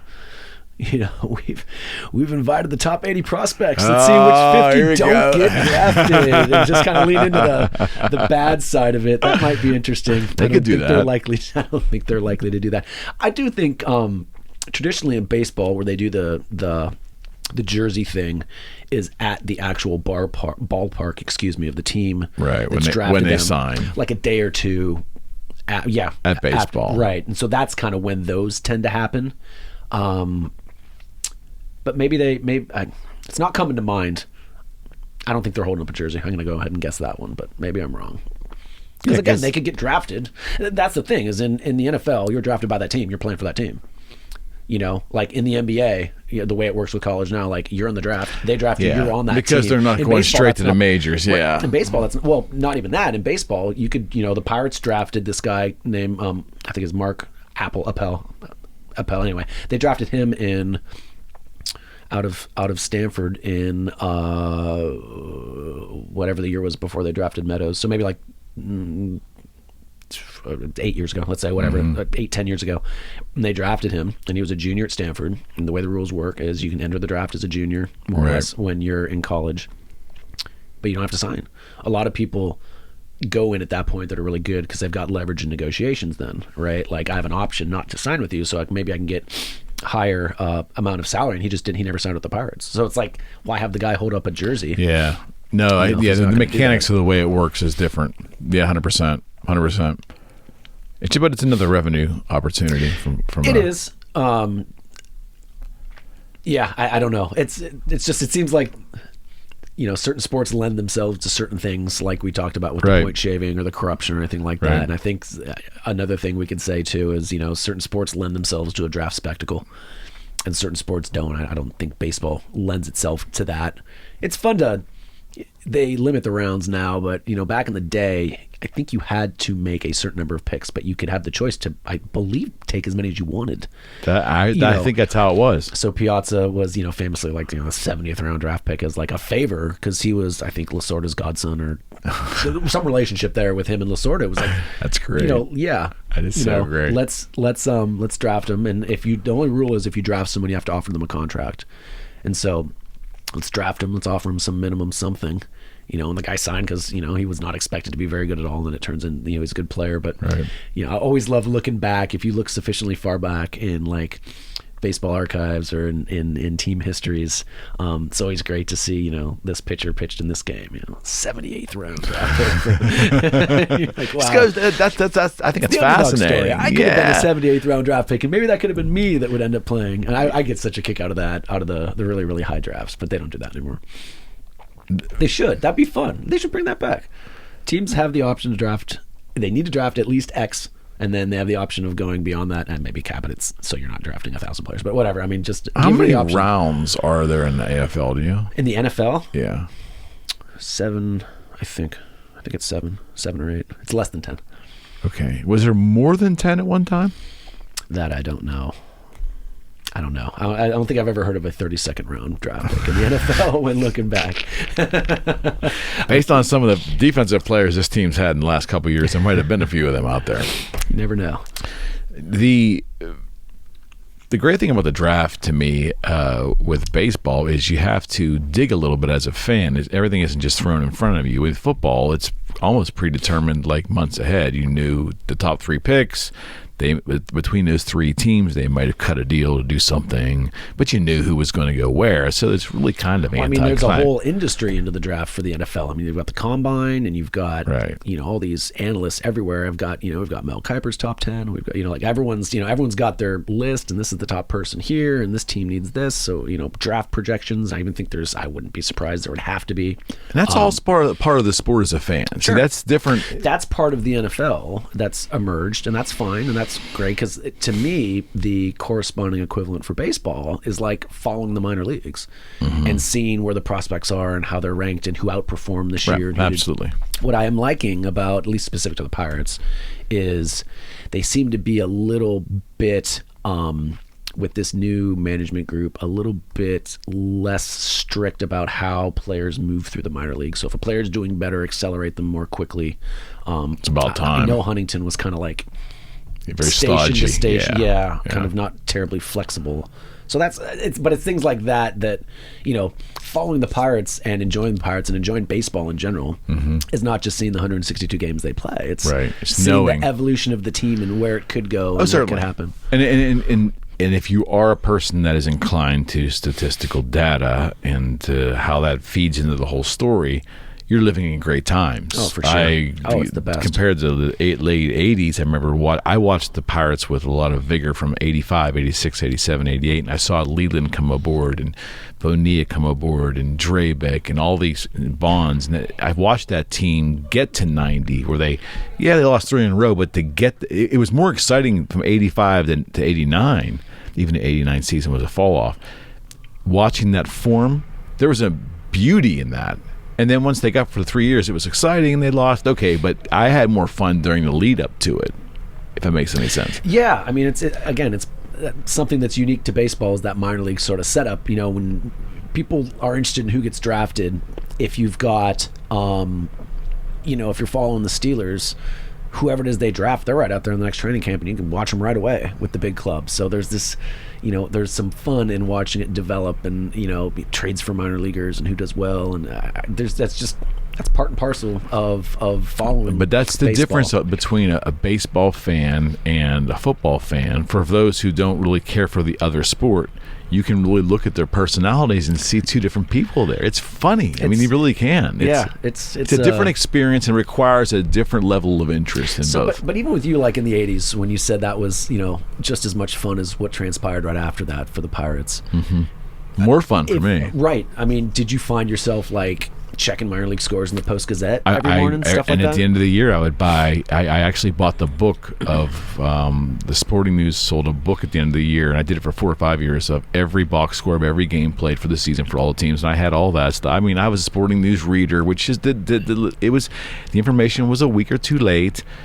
Transactional information, but it gave me in-depth stories about what's the mechanics. Some fluff in there, but it was really things that you couldn't even get. And I learned about the rest of the league from there. And I did it as a kid, too. I would really I craved additional information about the other teams and just couldn't get it. There was no outlet for that. I have a friend of mine that I work with, a great colleague, and he is he is die-hard Mets fan, just from the go. So it's so much fun to chat with him about, all the equivalency of whatever's happening in the Pirates system, what's happening in the Mets system. And just what's going on here and there, and it's fun. I don't know. I feel like this is probably too broad of a statement. I feel like once someone gets into baseball and they really there's a switch, and it's just you're into baseball. Oh, there's no question. It's fun. There's just not enough of them. Baseball's great though, and going to the park is great. I don't know. It's just everything about it. I love it. And don't get me wrong. I can enjoy a Steeler game. I can enjoy a soccer game. I can get a hockey game. But there's just the experience for me. I have more space in baseball to breathe and be myself. With the other sports, I kind of have to be a little amped up in terms of my attention span and everything. Baseball kind of builds. It's a crescendo. I personally enjoy that. I mean, a lot of people find it boring. Both within a season and across the seasons too. You couldn't absolutely. You wouldn't have. Ken Burns wouldn't make football. It's just woven into America. It's just it is what it is. It's a romantic story with the country. I know people hate hearing that and they roll their eyes, and maybe they should, but I think there's a lot of truth to that, and its persistence, and it's just been around. It's just America's evolved with it, and baseball evolves too. It's kind of it's always been there. It takes a different level of attention span, and I think in a society where our attention spans are under attack constantly, with screens and virtual this, and in the pace of life, I think baseball, why I love it and why I love podcasting is it slows everything down. The conversation is an exchange of two people. I'm not looking at a screen. I'm not trying to make an instant decision on something. And I think baseball feeds into that, and I think that may be why it's suffering a little bit, because it's not real congruent with today's lifestyle, the pace of today's life. Yeah, I mean, if people are expecting to need to be entertained persistently throughout an NFL game, or persistently throughout a basketball game, persistently throughout a hockey game or a baseball game, baseball is probably going to have the least of that. I mean, there's downtime in all those sports, but I always like having the baseball game on in the background, because you don't need to be wedded to it the entire time. If we're at the wild card game or something, it's different. But right. You've waited all season for that, right. So you're really there. It builds to it. You're right. That's almost a treat in and of itself, regardless of the outcome. It was to get to that point where, because you have all this time and love invested in that. That was a reward to me. Yeah. Having something to play for late in the season is rewarding on multiple levels. And there's something nice too about the consistency of it too. It's every day. I mean, 6 days a week, but it's every day, and new day, new game, ebbs and flows. Yeah, it's football's once a week. It has to be once a week, or you wouldn't have players. And the wins and losses are more impactful for football because it's only 16 games. And that's it's been a little different recently with teams kind of tanking and having different strategies to trying to get good in the long run. So this isn't quite the statistical fact that it basically was for all of baseball, but the best teams win 60% of their games, and the worst teams win 40% of the games. So it's in that 5-game series, it's the 5th game. One tide's 1 and 2, and bad teams beat good teams all the time in baseball, and that's not something that happens in the other sports. Maybe that's good, maybe it's bad. Except yesterday, of course, in football. There's always anomalies. There's always always going to be anomalies, but that's the beauty of. I mean, any given day. It's a friend of mine and I were chatting the other day. It's fun to. I do this. I hopefully try to do it. A couple times a year whenever I get the chance. There's something about just going to the game and scoring it, on a scorepad. Mm-hmm. And I must have been doing that one game and texted him, and I'm like, let's ignore balls and strikes for now, because I'm certain this would be true with balls and strikes. But let's ignore balls and strikes for now and just look at the outcome of a play, right? Okay. So F9, whatever, foul out 2, whatever. Like there's a list of Right. Oh, he sent it to me. 20 something unique outcomes, whatever. But let's just look at that in the order of professional baseball games that's ever happened. I think you've ever had 2 games that have ever been 2 exactly the same scorecards. I don't think you have. Oh, that's interesting. I don't think so. And I think if you then take it to balls and strikes, like what was the count? And then even if you take it one step further and do like There's the no order way. of the There's count, no I way. think to that point, There's too many possibilities. yeah. Hasn't been enough games But played. I like that. So, it's kind of, you go to a baseball game, you're going to see something that you've never seen before. And I think that's true. And that's fun and it's exciting. Okay. I see the overall point now. Yeah. So There's I like something it's intrinsically unique. Yes. So you're seeing Experience. something unique. You know that, when you go to a basketball game, there's been a score like that before. I'm sure there's probably an exception to this rule, but that's the case. Right. Back to wagering for a second, because this still fascinates me. The sports are okay with it, obviously. They were required by law. Law was what changed it, right? Was it the Supreme Court? Was there a judge ruling somewhere? It was a state Supreme Court ruling in New Jersey, I believe is what it was. And then that kind the of domino just falls. So it's legal in all 50 states now? No. So the driving factor between what states have it legal now and what states don't is a handful of states, and Pennsylvania was one of them, had legislation written up and passed through its state legislatures basically as far as it can go. And then once that ruling came, they could just kind of like off they go. And now the law's on the books. And now you could allow state wagering. So I believe you never tell me the topics ahead of time, so I can't look this stuff up. But Never. I believe I want to say like 38 of the 50 states, I believe, have either legalized it or are in like the process of legalizing it. It's going to be passed. I would be shocked if we don't get to all 50, in a couple years once all this shakes out. Okay. So we have a couple years to go by here. I'm still flabbergasted because it was such a no-no growing up, and we knew that Uncle Louie was a bookie, and you just didn't do it. So I'm in my 13th year at Duquesne. Right. When I started at Duquesne, which was not that long ago, well, probably longer than I'd like to admit, but not that long ago, it was a no-no then. Like, so, do sports econ in class, and we, read through the syllabus, and they see we're going to talk about sports wagering, and there was like, the eyes would dart back and forth, and it's like, that's kind of taboo to talk about this in class. Vice. It was a vice. I know. And they're like, that's these are markets like everything else we can study. And I've got a whole intro kind of argument that I make for it. But I'm like, look, a big thing here is, the best sell we could make for wagering markets in the classroom is it's really hard to like empirically test whether a market is quote unquote efficient or not. We've got like a supply and demand diagram that would like to tell us that we get to efficiency, but all these fancy light bulbs you have here in front, right? Whatever price you paid for those, is that the equilibrium level price? Is it efficient? Is that an efficient market? Are we getting there? It's just a hard question to ask. And the way I say it is there's a lot of loose ends that are tied to that question. You got to control for a lot of things. It's just really hard to empirically look at something like that. Wagering markets give us a very, very clear, with no strings attached, test on whether it's efficient or not. And whatever it is in my mind that kind of tickles my brain and makes it attractive to me, that is definitely one thing about it, is it just lends itself to very clean empirical testing. That I like. Do you think the sports leagues have had to put additional constraints on these players now? Have there been an additional, because case in point, LeBron and James could go to FanDuel at 2:00 in the afternoon and go, oh, my over-under on my point scoring tonight is 40. I mean, like, that, is there something weird about that? I would imagine that it's probably in the CBA that doing something like that is wagering on the outcome of the event, and so you're prohibited from doing that just like you were before. But him knowing, not wagering, but him just knowing what his over-under is, it's weird.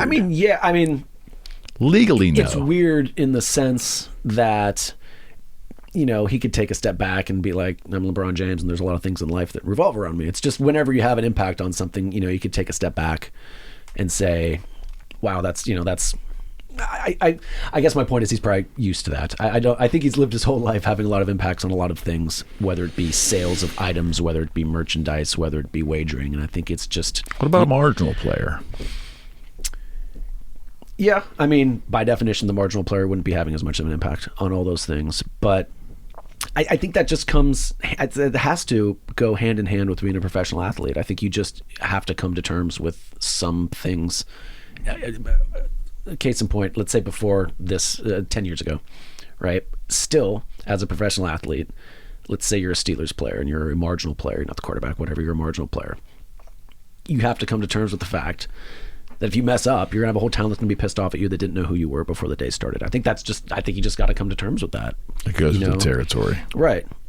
Obviously to a much, much lesser extent. When it comes to academia and writing papers, you got to be okay with the fact that some people are going to critique them. It's kind of what you sign up for. Life, right? Okay, so the leagues are obviously in bed with all of the major sport books in the country. They're up because they're permitting advertisement. Sure. I think the NFL has their official sports book of the NFL. I mean, there are some stadiums that have sports books in them that you can wager live at the stadium. Yeah. So we've taken in one fell swoop the negative stereotype associated with gambling, sports gambling, and we've legitimized it and now have institutionalized it in the society. Has there been any studies that you're aware of, like the pros and the cons of that? Has there been a huge issue with people ruining their lives? I mean, have you read anything? Have you seen anything? Well, certainly, we don't have much of a time series on that yet. So if there is interest in looking at those things, give it another, 5 years or so. I remember when it came to marijuana legalization, I think Colorado was the first state with that, right? And I remember talking to colleagues at a meeting I was at, and the upcoming there's this meeting in economics. It's called the American Economic Association annual meetings. It's done around this time of year, actually, right after the first of the year. Excuse me. And there's always this running joke of, well, what's going to be like what's going to be kind of the common underlying theme of a lot of these job market papers that we see from people that are in grad school. And the joke was, well, we're like 5 or 6 years out from Colorado legalizing marijuana, so now we're going to see a bunch of studies looking at all sorts of different things, but like surrounding that idea and that event happening. And so I was just thinking of that when you're like, have you seen these studies? And I'm like, well, maybe if you ask us in like 2023, 2024, like then you might start seeing those studies come out, because now you've got enough data to actually start looking at these things. And depending on how good of data you can get, you have different states adopting different laws at different times, not only across different years, but maybe across different months. Right. Might you see different things happening? It's a possibility, right? People like to, in economics, people are always trying to establish causality for events. And, people have made the argument that's what economists, that's the sole job of doing empirics, is trying to establish causality. People have made that argument. And so you look for a lot of what's called exogenous variation, fancy economics word. And it's basically something that is changing outside of whatever event you're trying to study. So people are probably going to try and make the argumentation that different states adopting these laws at different times might be a pretty decent source of exogenous variation to try and study the impacts that we're seeing. Maybe we see an increase in, I don't know, people declaring bankruptcy. I don't know, whatever. Just pick something, right? Is it, is it just coincident to whatever's happening in the world at the time? Or are we just seeing this relationship that doesn't actually exist? Well, people would try to exploit the different laws passed at different times to try and look at that. So, it doesn't have to be that. Maybe it's homelessness. Maybe it's depression. Maybe it's, I don't know. They look whatever they want to look at. So I would imagine there to be papers in the pipeline eventually where people try to exploit those different laws passing at different times to try and study the issue. When I was young, very young. While we're here, that issue of palatability of wagering, or at least the public embrace of it. I think I've said this before, but do you ever turn on ESPN at times and then see the scroll on the bottom and it's got the lines? And imagine seeing that like 20 years ago. There's just no way.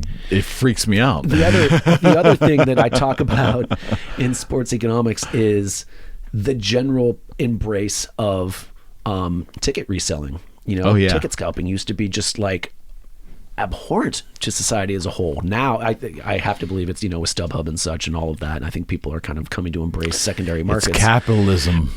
It's markets. And I mean, honestly, people would have viewed wagering on a game and ticket scalping 20 years ago in much the same light. No and question. Today they view it in the same light, but now it's an exactly different light. So it's interesting how general perceptions of things, because maybe it's just the process of getting older, but you like to think that there exist some things in life that are like constant over your time frame, like constant over your lifetime. Like things can change, and there are a lot of things that do change, but you like to think there are some things that like don't. And a lot of times, it gives humans comfort. Sure. And so there's this idea of the constants of perhaps certain social mores and social perceptions and cultural, mindsets of things. And it's like, you're kind of grounded in that when you're growing up. It's like, oh, well, ticket scalping is not a good thing, right? Or gambling on a game is not a good thing. And it's something to take a step back and realize that those things can change over the scope of your lifetime, over the scope of like a decade, to be honest with you. 15 years, let's put it there. I wrote an op-ed. I think I've told you this story before, but I wrote an op-ed when I was in grad school. West Virginia was playing Marshall in football for the first time in like 70 years, right? And they're both in West Virginia. Right. And I wrote an op-ed with the title, something to the effect of like, ticket scalping is a victimless crime. And the hate mail I got for that of course, probably only the hate mail I got for writing a paper about hate groups and hate crime. I mean, like, people get aggravated. This was in 2007, I think. Wow. 15 years ago. People got that aggravated. I think if that ran again in the paper tomorrow, I'm thinking it would care. People would be like, this is outdated. But it's remarkable just how much the mindset can change on this. I tell the students when we bring that's positive, though, right? Yes. Yes. I mean, people could still believe that wagering on something is morally wrong. I can't change your morals. But for me, in terms of placing a wager voluntarily on an uncertain event, I see no problem with that at all. Yeah, people wager in their lives all the time too. Agreed. Well, right? yeah, that's the thing that I try to impress upon people, because it's sporting events and it's immoral and it causes social decay. And I'm like, those are all broad things that I really can't. There exist really no arguments against that unless you want to start bringing data and indicators into this. But I say something to the effect of like, have you bought a refrigerator or anything recently, any durable good recently, washer and dryer? And they say, I bought a washer. I said, did the people at Best Buy come and try and sell you the insurance for that? I go, yeah. I said, did you take the insurance? They say, no. I go, you're wagering on your refrigerator right now because you can get yourself to a point where you eliminate the risk. Well, but you have a financial stake in an uncertain outcome. Same thing we always said with life insurance as well. I mean, that was always a huge, you're wagering on your life expectancy. And it's, that's a financial vehicle. Well, people go in the stock market. The stock market is a form of risk. It would be something. Come on. Saying it's a financial vehicle. It would be awesome to get a mutual fund that was based in some like guy that was really good at wagering or something. Like I'll manage all the funds. That's interesting. That would be kind of fun. I never thought about that before. You think that exists? I don't think. No, certainly probably not okayed by the SEC, but it would be. But I never why? thought of that before. But why? But why would it? What? Again, see, this is where I was going with this. With this was that it's fascinating to me. Just in the past 10 years, like you said, vices that are now no longer vices. If we added narcotics and prostitution and legalized all of that, what's left to get mad about? Can humans manage that? And odds are likely we can. Yeah. Oh yeah. With no problem. There'd be like a transitional issue of like they're always going to be. Oh no, I know, just getting to the point of handling that. But yeah, absolutely. But I mean, they've talked about, financial instruments that are like dealing in art. Like a fund that deals with buying and selling art and trying to generate returns by doing that. I just think and you saw just the hurdles of getting this connected to like cryptocurrency and stuff like that. I mean, these are years long battles. I think that would be really fantastic to have it like someone that was, knowledgeable, a sharp, if you will. James Holzhauer is a very famous sports wagerer, right? Because the Jeopardy run, and he has a column now on in The Athletic every month, just talking about it and just his perception of it, how he looks at these things. It's fun to read. What if there was a James Holzhauer backed, qua mutual fund that you could invest in, and it's based in his performance and pays out accordingly? That'd be fantastic. I mean, why should and why should there be why should the I'm not saying there isn't. No, but why should the SEC have a problem with that? Why? Because they want their hands in everything, and they need to have their hands in everything. Otherwise, that's corrupt. Otherwise, they're not important anymore. Right. That's inherently corrupt. But I'm saying there's no legitimate reason why that shouldn't happen. I'd never thought of it before, but no, I think that would be It's a really brilliant interesting. idea. That would be fun. I know. It's a brilliant idea. That's a brilliant maybe idea. we should approach I'm him not with going to that be the one. guy. Unless you bet in hockey. I'm pretty good at hockey. Maybe we should delete this portion of the conversation. We just can't be the guys that are betting on. That's right. Yeah. No, that's why you want to farm it out. It's like I shouldn't be the person that's investing all of my actual money in the stock market. That's why I've got fund advisors that do things like that. I shouldn't be the one making the wagers, but I want it to be someone that does know what they're doing. I find it fascinating that someone who is so fascinated by data as you are, it's what you do, it's how your whole being, you're a statistical man. It's what you do. Yes. You breathe it. You don't have any interest in wagering yourself because you're coming from a point that the average fan doesn't have either the skill set or the patience to do that legwork. And in gambling, legwork's everything. Yeah, it is. Yes, absolutely. And one of the things that Holzhauer talks about in those columns is you don't win this in chunks, like you win this in slivers. He doesn't use those terms, but like you win this in slivers. You end up becoming a successful sports wagerer when you're able to spot the line that's a little bit off, right? And then you're able to always make sure to have, he described having, make sure to have many accounts in many places, right? So when the line moves just a little bit in one of them, you jump, so it's always multiple books. Right. But you got to be on top of it, and you got to really. Well, it's a full-time job. It is. And that's why, it's crazy. Proof that you can do it and can be good doing it, right? And it's neat. Again, I keep using the phrase under the hood with regards to the whole operation and how it works. And well, that's the purpose of a mutual fund. It's generated that way, so you don't have to do it on a day-to-day basis. Right, I trust these guys. Right. They're going to do their thing. It's a good idea. I always think, so he was on Jeopardy, what was it, 2018, 2019, somewhere in that range. It was a couple years ago. And, when they introduced him, I can't remember exactly what the phrase was, but, James Holzhauer, professional, I'm not sure they used the word gambler, but professional sports wagerer, something, whatever they did from Las Vegas, Nevada, blah, blah, blah. And I wonder if he was on there 15 years ago, if they wouldn't have, it was evil. I'm just trying to think of what the phrase they'd be okay with, You could always do stay-at-home dad. I don't know what they'd say if he did that 15 years ago, because again, it's like the collective consciousness. You can always do it in Vegas, though. Vegas, it was always legal to wager on sports, correct? True. Yeah, that's true. And people were okay with that 15 years ago. And so it also was New Jersey, right? Like, because I remember it's a kid going to, going to. Now we say Atlantic City. Is it just Atlantic City proper? No, it'd be the state, and that's why I believe the that court case was in New Jersey, because I think it had something to do with Atlantic City. I believe, because I think it was. I really should know more about the specifics of this case. I believe it was. Was it a move to doing it mobily? Because since sports wagering is legal in New Jersey, then we should be able to do it mobily in New Jersey. Like, it's just an extension of the same law. Once that domino went and it became a online thing, I think that's what kind of opened it up.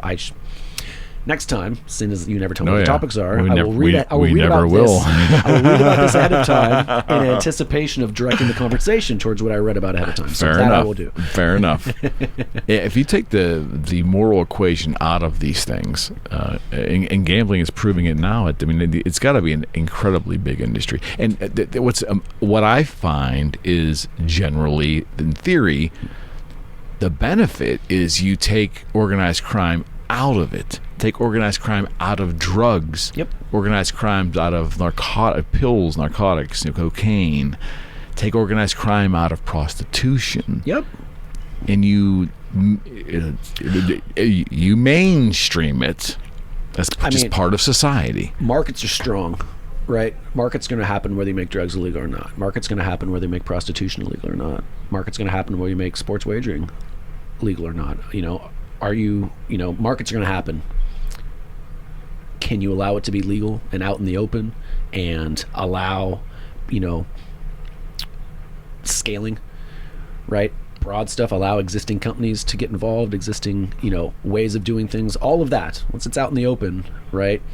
All that goes to the side. All the organized crime, all the violence that goes along with that stuff, out the window. Which helps everybody, and because a lot of our tax money is gone for the fight against, we believe the fight against narcotics internationally. The fight against, insert this here.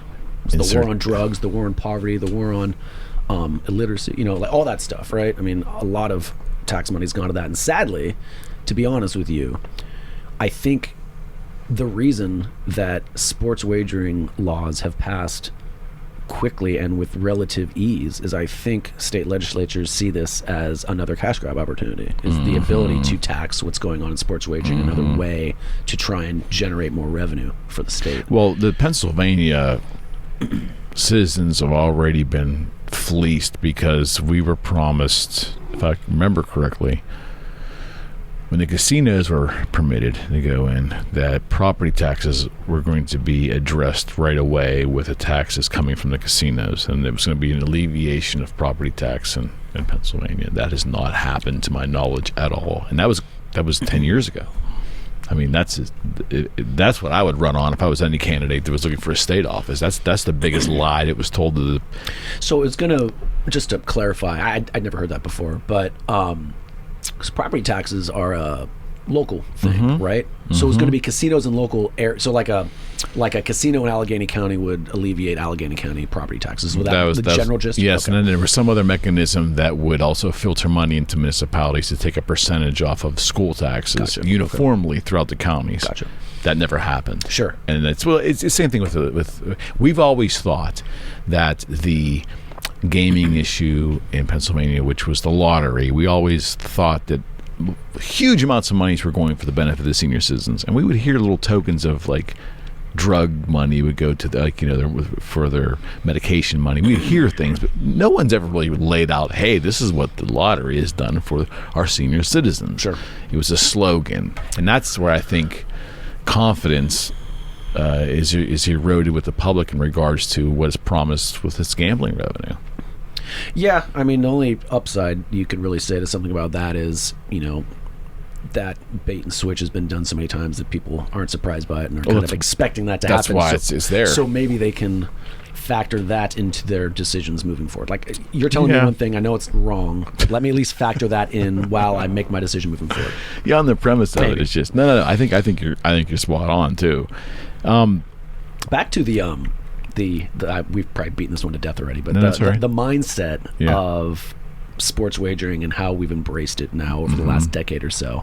What amazed me when I moved here to Pittsburgh, the Civic Arena was on its way out, and they were trying to figure out what to do and where to put the new one, and they found like the one plot of land that was closer to Duquesne than the last one. So they're putting out bids or trying to figure out what to do. I remember a casino company came in and said, we will build you an arena. We'll 100%, we'll build the arena that you want. You just have to let us put a casino next door. And everyone's like, God, no. Wow. If that was floated today? Well, because what have you now ended up with? A casino right next to Heinz Field. Well, now it's what you got at the end of the day. Is there any? I don't know anyone that has a problem with the casino next to Heinz Field. They use the garage for the Steelers games. No one has a problem with this. What's the issue? Yeah, I don't know. I don't know what the issue is. I'm glad we're to that point, where people are. Did you ever think it was going to happen? In retrospect, it's like, oh, we should have seen, it coming. But, I would have hoped, broad drug legalization would happen by now, and it hasn't. I would have hoped that, people would realize that, we don't have revenue problems in the United States on the public side of things. We have spending problems. I would hope people would realize that by now. But, it's always like, oh, got to spend more, got to spend more, got to spend more. So No, I mean, I think if you asked me 20 years ago, I'm like, no way. People hate casinos. People hate sports Well, wagering. If you asked me 20 years ago if marijuana would be legal in Right. these states, I just would just be shocked. Right. There's So just no way.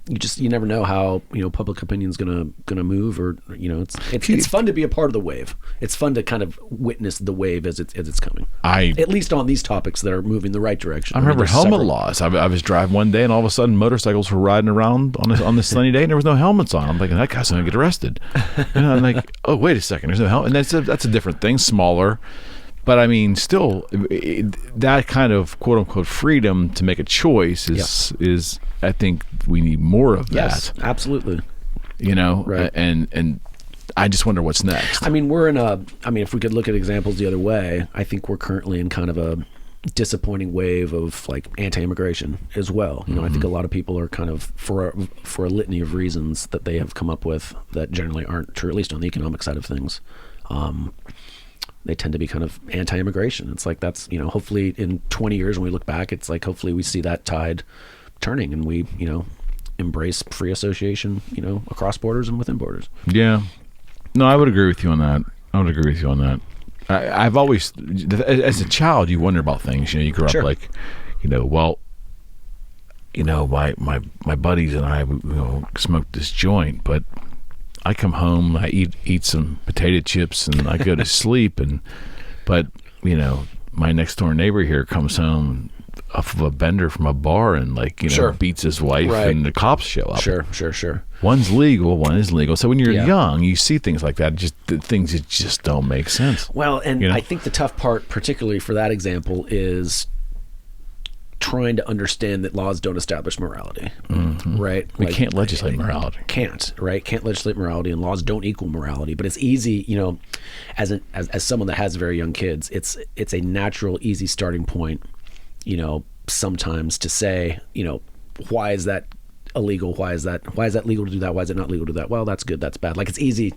Try not to end there, but it seems like a decent starting point. So, but once you start someone down that path, it can be tough to kind of, because it's kind of deep inside you, right? I mean, but also you need to realize there are a lot of things that are legal that are bad.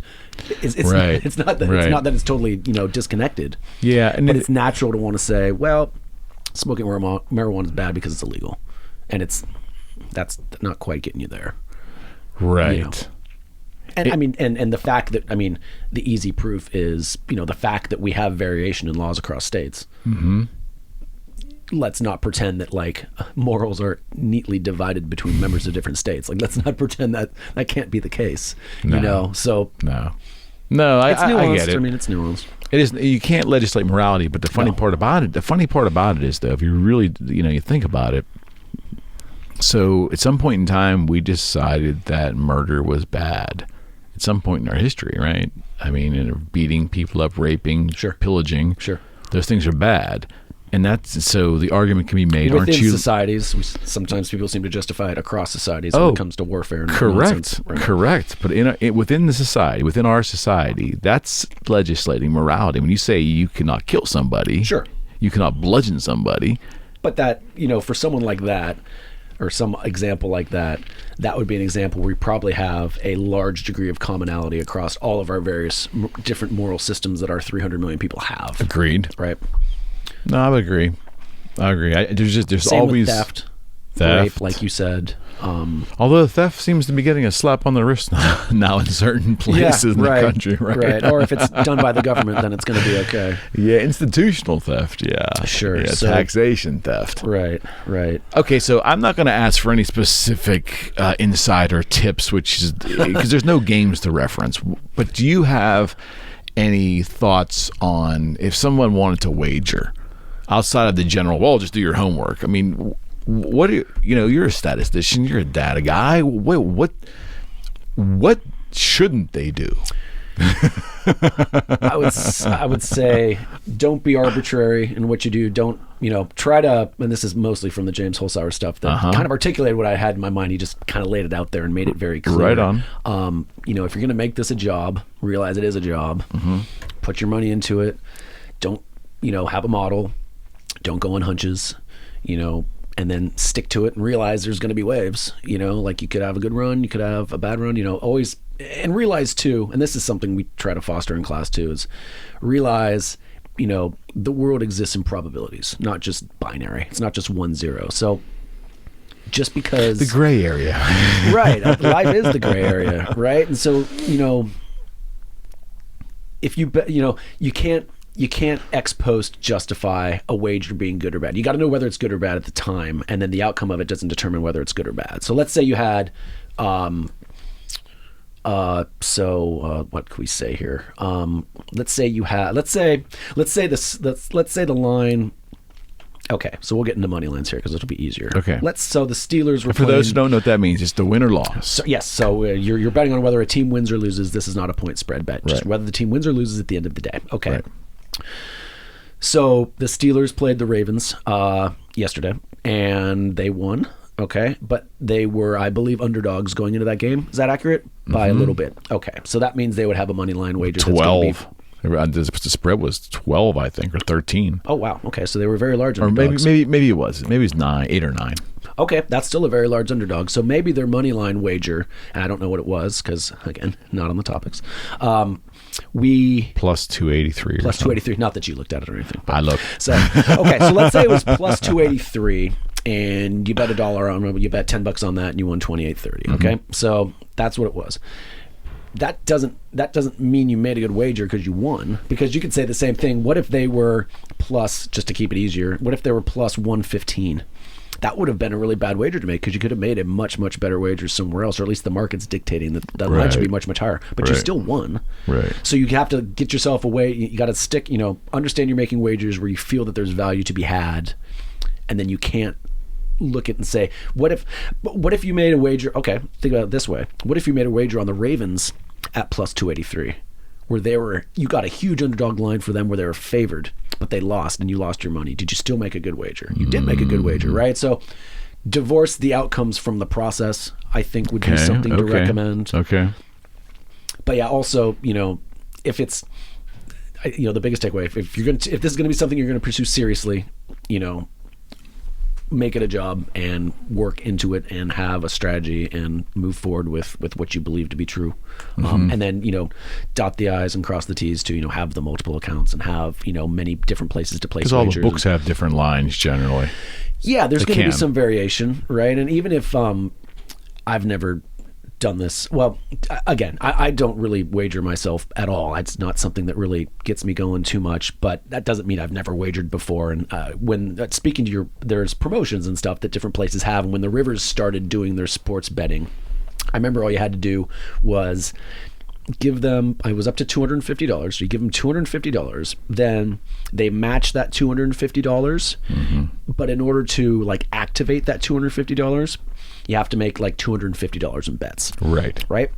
So what's the one market I personally have studied the most? Baseball. I've got decades of data on baseball wagering stuff, right? I could tread water all day long in those markets because that's all I'm trying to do. So I just, placed $5 wagers, right? I didn't want to place one $250 wager. I just placed $5 wagers, I think was the minimum they'd let me do. Right. So I placed, 20, I'm trying to do math offhand here. Whatever it took to get me, it's 120 wager. 100 and something odd way, whatever. So I placed that many wagers. It's just $5 a piece. Okay. Treaded water, had whatever amount that I had left. It was basically, up $10, down $10, whatever it was. Took my initial $250 back into my account. So now I'm literally have an account there playing with house money. Right. So Right. Take advantage of, there's promotions all over the place with all these places. Take advantage of those. Shop different spots. What I was going to say is a big thing now is in-game wagering. Yes. It's fun to watch that stuff during football games. You get a big play, what changes on the money line, what changes on the spread. I did it last night. I watched it. It's interesting.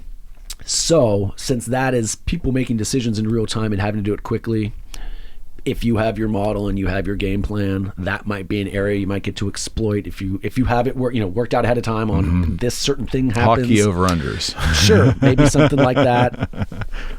These are ultimately at the end of the day, it's, well, I suppose it could be an algorithm, but it's still people writing an algorithm that are, updating these lines in real time according to some sort of system that they've either devised in their mind or have some rudimentary information on, or what have you, or a mix of all of that. How did the lines determine so early? Like the Steelers realized they were going to play a playoff game last night when the Raiders won, and instantly there was a line. In that circumstance, so they played early.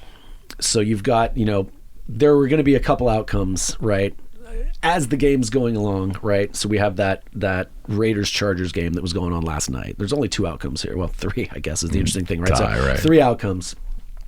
They could, and though all the other games were done, so all the other information in terms of injuries and stuff is going to be known, at least as it comes to an opening line. So they could just have 3 sets of lines ready to roll. Raiders win, choice C, they tie, choice B, Chargers win, choice, just deploy that. Okay. So that's how they could have that very quickly. Okay. Usually what I've read from, again, the Holzhauer articles are terrifically enjoyable if you're interested in sports wagering. I didn't know this. There are evidently, so during the NFL season, we have lines that are posted for next week's games. Let's say we're in the middle of the season. Let's say we've got next week's games are week 10 games. There are also lines that are posted for week 11 games.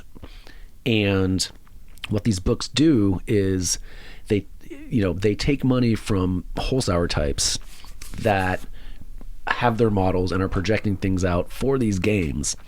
And they use that money as information to kind of hone in on where they feel the line should be at the end of the day. So they kind of glean information from the high-end bettors that are going to be wagering on those games. I believe they limit on how much, because in case they really get a line wrong, they don't want to be on the hook for a lot. Yeah.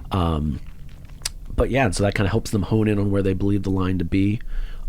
There's a range of theories on how sports books act. The initial theory was sports books want to have even money on each side of a wager. So let's say the point spread's 5.5. Of course.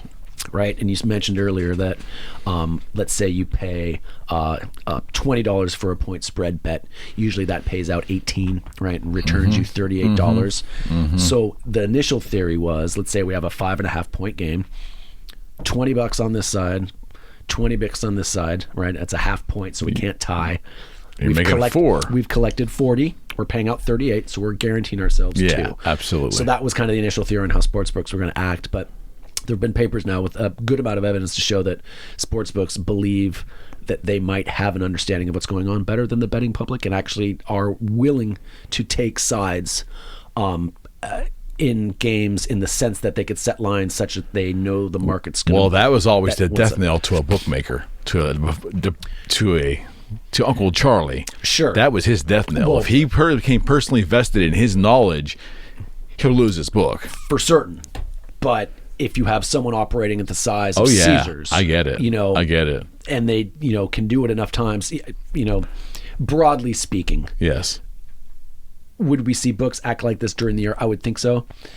For the initial traditional model of having money more or less on the same side, I would expect you'd want that for like the big stuff, like the Super Bowl. Like, got it. You don't want to necessarily take a big side on it, not in a like all in kind of way. Yeah. Like there's always going to be a little bit going on here or there, but they, broadly speaking, I would think in the generalist sense, they wouldn't want to be 90-10 in the Super Bowl. Right. Like, you know what I mean? Right. Maybe they'll shoulder 55-45 because they think they've got a little bit, whatever that may be. I don't have any data to back this up, but I can imagine they don't want to be 90-10 in the Super Bowl. Not when there's that much coming in, because that's a land-changing thing.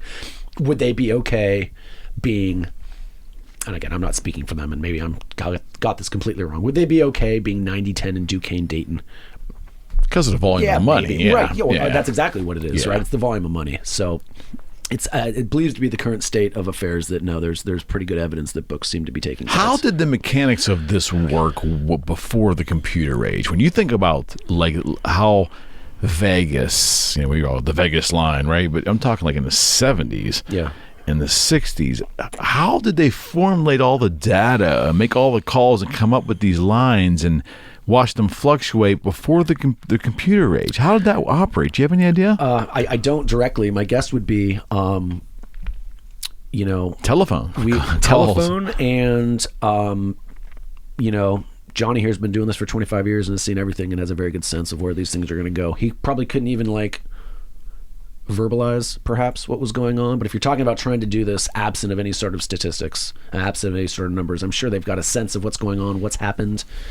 we've set lines here. I've seen teams play like this before. I'm not. That's exactly the thing you shouldn't be doing, by the way, when you talk about strategies like for wagering. Of course it shouldn't be not. things like that. But I would have to think that if we're talking about running a sports book, a big sports book, we have to believe they would never do this absent of statistics, right? I think what you're probably talking about is, I mean, we're talking big statistics here. Volume is just through the roof of, I've got data on this and that and Well, this and this. how did Caesars? But I've got to figure, even win? back then, it's like they could still track rudimentary trends. The Packers always seem to play a little all bit better at manual, home. though. All probably long. Yeah, I mean, if we want to, I mean, Go back to the 70s. even computers back then. I mean, Their mainframes and all that. Yeah. It just seems like what an undertaking probably then it was. It must have been a hell of an undertaking. But the volume of money was less, there's right? still, I mean, there's still data out there to be had, right? Their ability to synthesize it and make sense of it was certainly more limited than it was now. I mean, what we could probably do on our cell phones, what they could do. They always have the thing about the computers on the spaceship, or Yeah. a tenth of what you have in Yeah. your hand right now. Right. So I don't think they're ever making decisions absent of data. It was just how much can you synthesize and how much can you The time make of factor it. was the thing. Yeah, for me. but like, I mean, with that, if there's a big profit motive to be had, then go out and pursue it, right? Go hire some people to help you work through this kind of stuff. So it's just fascinating to me to look at all the events going on at one time, all the wagering, all the variables, all the different awesome. It's nuts. awesome. It's nuts. great. There's so something- much. I mean, I don't. Again, we would have conferences in Vegas frequently, and they happen to be in the beginning of April, which is when baseball would start up. Right. And so, when I was there, sure, I'll go $20 on some games, whatever. course. And if I win, I win, and I don't, and that's fine. Even that mindset of wagering in my mind, there's that feeling of just walking into the sports book and just like having the screens just like wash over All you. that data. Not all the TVs, but then all the lines, and you look at all the random shit. It's like, like some noon, division whatever women's college basketball game, which is fantastic, but I don't know. It's just numbers. Well, they're betting on ping pong on FanDuel. There's ping pong tournaments, and I'm all for it. in Russia. I don't know what the integrity's like of those leagues, but But that might be a situation where you might see, something kind of emerge where people might be more likely to, to want to. I placed a $20 bet and the line moves. It's funny though, because you see these lines, and obviously it's international, and you wouldn't think of there being any market here whatsoever, but it could be the biggest thing in like Mongolia. It could just be the biggest thing going. I know. I remember walking. I took a group of students to Brazil one year after the semester was done in the spring, and part of the trip was we went to an island off the coast called Isabela, and part of that trip when we got there was this like boating excursion that went around the island. I get really motion sick, so I didn't want to do that, and so another student didn't want to do it either. So they took off on the boat, and then we walked around the island for a while, just went exploring, went had lunch, and we happened upon this like elementary school age sporting event. It resembled like, it was kind of track and fieldy, but it wasn't there was more to it than that, and I couldn't figure out what was going on. Sounds like cricket. Don't speak Portuguese, but very clearly all the locals in this elementary school sports thing, there was a guy taking wagers on all this stuff. It was, I wish I would have taken a picture or a recording of it. It was cool. That's crazy. People bet on all sorts of stuff. There's a whole... People betting on high school football now, right? That's a thing, right? Okay, well, two things. One, do you believe people bet on high school football? Absolutely, I do. Oh, they always did. I don't know whether there's books that take lines on that. Maybe there is. That I don't know. I wouldn't necessarily be surprised either way, to be honest with you. There's this whole little spiel I go through in sports econ to begin the semester. It's just like all like facts and figures about gambling and stuff like that. And I think one of my favorite ones is people have been wagering, like gambling is older than numbers. They found these little they're like Band-Aid looking things that would have like little check marks like on the side, and what they believed those to be were these little wagering devices, like dice, basically. Okay. You throw them, and however it lands is like that's what happens. And they found those from like 5,000 years ago, whereas Arabic numerals that we know them are like 3,000 years old. Like that's like I like that one. It's like people went wagering forever. There's all sorts of lotteries to fund university endowments, to fund the building of Washington, D.C. George Washington gambled like all the time and had really good records on all that stuff. It's just Pennsylvania. Like we stigmatize the word game. Like wagering is so much more palatable. Yes. Games of chance, so much more palatable. And I think it's important to. It's why I talk about whenever we're in class, it's wagering markets, right? And it's important to say secondary ticket markets as opposed to ticket scalping too, because there's a stigma, and a reason that they call it that is to try and elicit that emotional response. And it's important to shift away from that. Yeah, because wagering, I mean, that's the professional way of gambling. It's the civilized society way of talking about it. Did you have fun? Absolutely. Always have fun doing this. I want to personally thank you on the show for your friendship, and also want to thank you for the introduction to Anthony Davis. He is a superstar, and I was thinking about that today because I remember you wrote me after you had the talk and said it was great, and I knew it'd be great because Anthony is fantastic. And I think the best way I could describe Anthony is, so we talk about in class, we talk about the difference in wages versus compensation. So like compensation is the whole package, of which wages may be like the main chunk of it, and for most people it probably is, but there's other things that you get that are included in your compensation that aren't just the paycheck you get, right? So like health benefits, if you're a salesperson, maybe you get a car and they pay for your gas, vacation days, all of that's like part of the compensation. Sure. So I think of my compensation from Duquesne, and definitely one of those non-monetary compensations is being able to work with Anthony Davis. Wow. He's fantastic, great friend. I taught one of his daughters. She's getting her PhD right now at West Virginia, actually. He's just been a great friend and a very, very smart person. I like to joke too. He's a great person to run paper ideas off of. We've only done one paper together, but I always say early in my career, we just actually did the paper just a couple years ago. So for the good first chunk of my career at Duquesne, I didn't write anything with them, which is fine. But I say like Anthony Davies is like BASF, right? He doesn't make a lot of the papers I do. He makes a lot of the papers I do better. I believe it. Yeah, I he's totally awesome. believe That it. podcast that he does, Words and Numbers. I'm probably like 50, 60 episodes in now. Yeah. I've listened to a lot. I know Anthony a lot. pretty well. I know James Harrigan fairly well too. I know Anthony better just because I work with him a lot more. Right. But James is fantastic too, and what No they've doubt. done and what they've crafted is very, very impressive and very important. I think also I to think so, too. get conversation on topics 100%. that are complicated, that can be presented. He's a master communicator, to be presented in a way that ordinary people that aren't necessarily super into economics can grasp. The online situation that they've got on Facebook.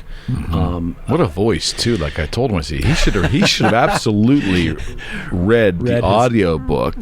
Cooperation and coercion. Yeah, I mean, like holy smokes! I always, every time I listen back to these things, I'm like, oh, that's the voice. I gotta talk to Jamie. I'm like, that's the voice you got to deal with every day. But no, you guys have like good professional voices. I do my best to just try and speak clearly. I can't change the sound that's coming out, but he's good. He's a tremendous educator too. I mean, like in the classroom of actual academic economics. Right. Really, the students respect the hell out of him and should, and gets a lot out of them, and it sets the hurdle high and makes them jump, and is able to get them to do that. So, Well, I mentioned to he's him been when he awesome. was here, I would love when Dr. Harrigan comes to town, I'd love to have him on as Yes. well too. Oh, you should do both of them. That'd be Absolutely. insane. Would you sit over here? Would you join us? Oh, absolutely. That would be James that'd is be a nice that'd be a nice full house. James, 1 year at Duquesne, we used to have a senior thesis. I'm not sure if you. I watched a good chunk of the Anthony Davis one. I didn't watch the whole thing. Sure. We used to have a mandatory senior thesis program at Duquesne for the economics majors. It's optional now, but when it was mandatory, James Harrigan actually ran that class and that process for us one semester. So I got to know him a little bit. He's got quite the sense of humor. I know that comes across during the podcast as well. I mean, I think him and I would get along splendidly.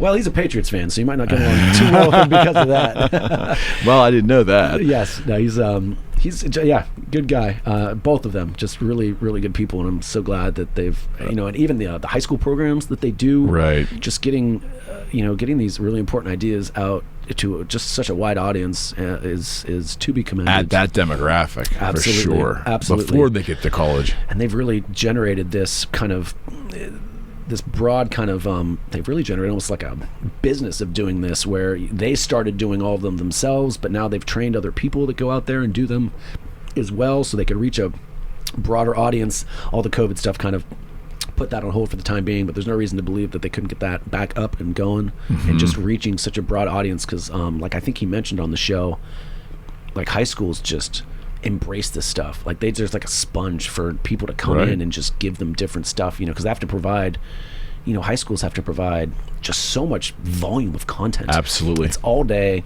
every day. I told my son's teacher this too. I'm like, I couldn't do this. Like I could not, he's in first grade and I'm like, I couldn't.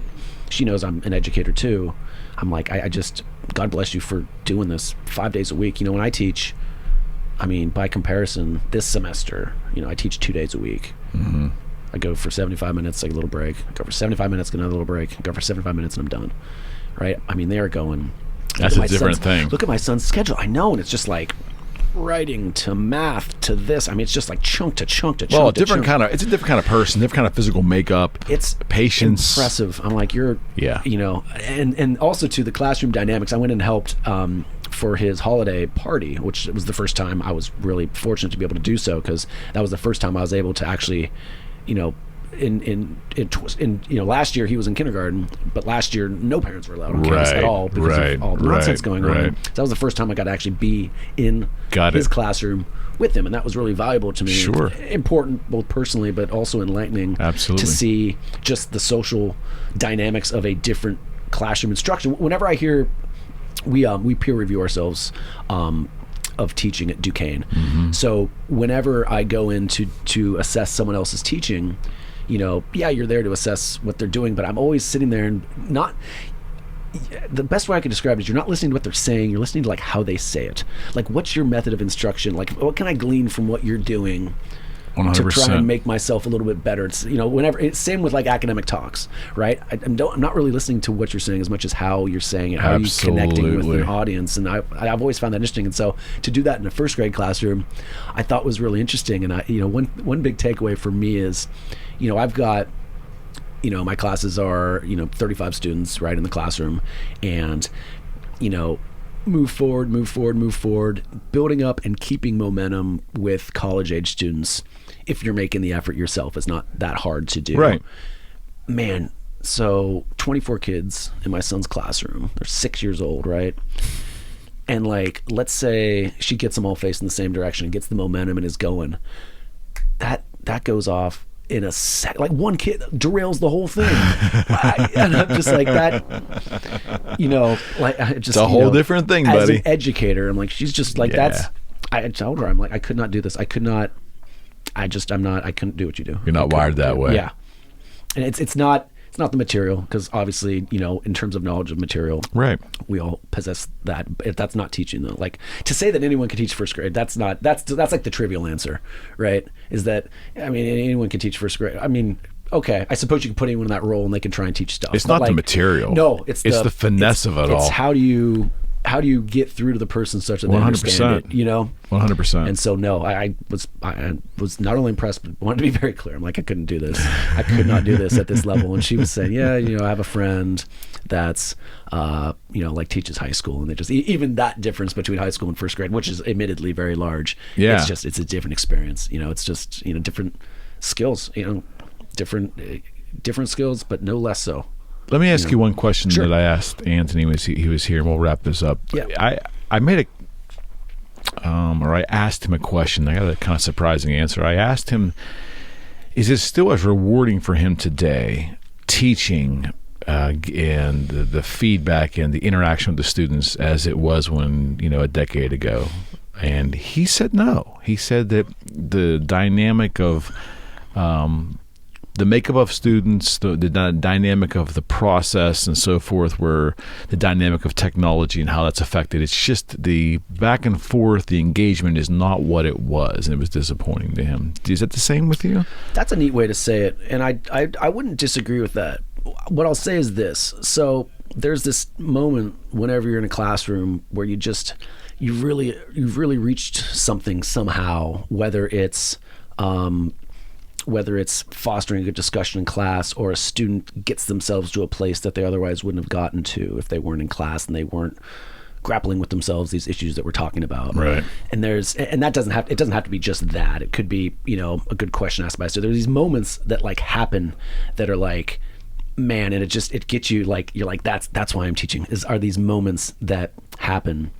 And what I've found is, due to the issues that Anthony was talking about, whether it's technology, whether it's,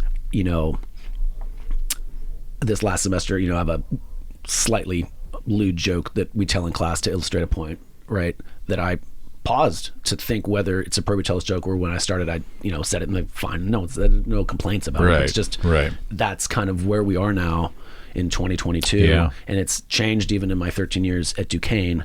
So because of those issues, and whether it's the cell phones, in class, and I personally, I don't think cell phones are that big of an issue in class. I don't see kids like sitting on their cell phone all day in class. So at least for me personally, whatever was going on in my class doesn't seem to be that big of an issue. Maybe it is for other people. But all these things that have changed over the last 13 years, for me, I taught at West Virginia too. So I guess the last 16 years of teaching, it just makes those moments, those explosions of like, this is why I'm doing this. I just think they're less frequent. Okay. It's not that they don't happen, because they do happen. It's just, it's harder when all of that we talked about and we're all wearing masks in class. There's distractions maybe?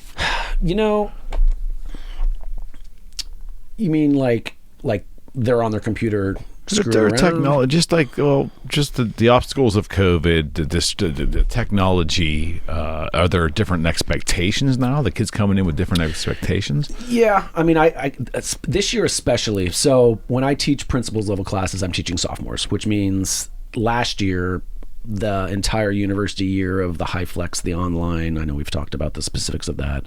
That was their freshman year in college. So I got them as sophomores in my class, and what needs to be known in principles of microeconomics needs to be known. That hasn't changed in the 13 years I've been here. There are thresholds that you need to attain, and that's what you need to know to pass this class. Okay.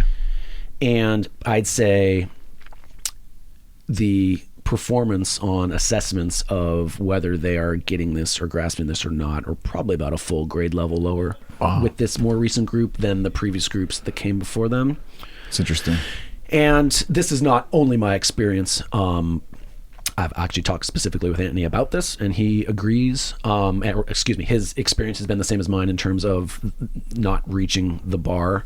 And other professors I've talked to at the business school to a T have been that same experience. And the only thing I could attribute to is they didn't get a freshman year in the sense that they didn't know how much they need to work. Got it. So I don't want to say they're lazy, because they're not lazy.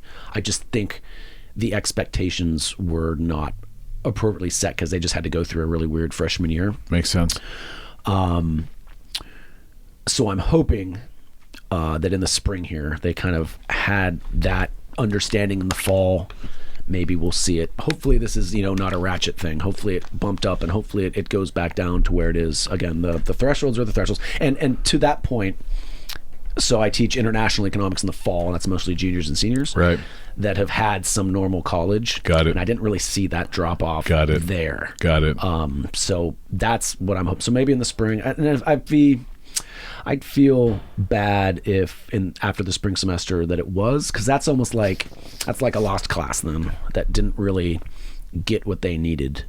No, I see your point. Because online learning is just not. You got to be, at least for me in my classes, it was really tough teaching online. I didn't realize how much. I can't imagine. Just emotionally, how much I needed for my emotional well-being, just like the back and forth with students, and just how much I really enjoyed. That's the juice of it. That's the fun of teaching, and you don't get that with online learning. And so it was great. Even with masks and all that, in the fall, we had full classrooms, and the back and forth was not what it was before, but it was certainly better than online, and there were those moments of good. And so I'm hoping that just keeps increasing as we move forward. Hopefully so, my friend. Yes. Come back and see me. Will do. Absolutely. Love to be here. It really means a lot to me to do this. Awesome. I love it. Let's do it again. All right. Take care. All right, friends. We're out.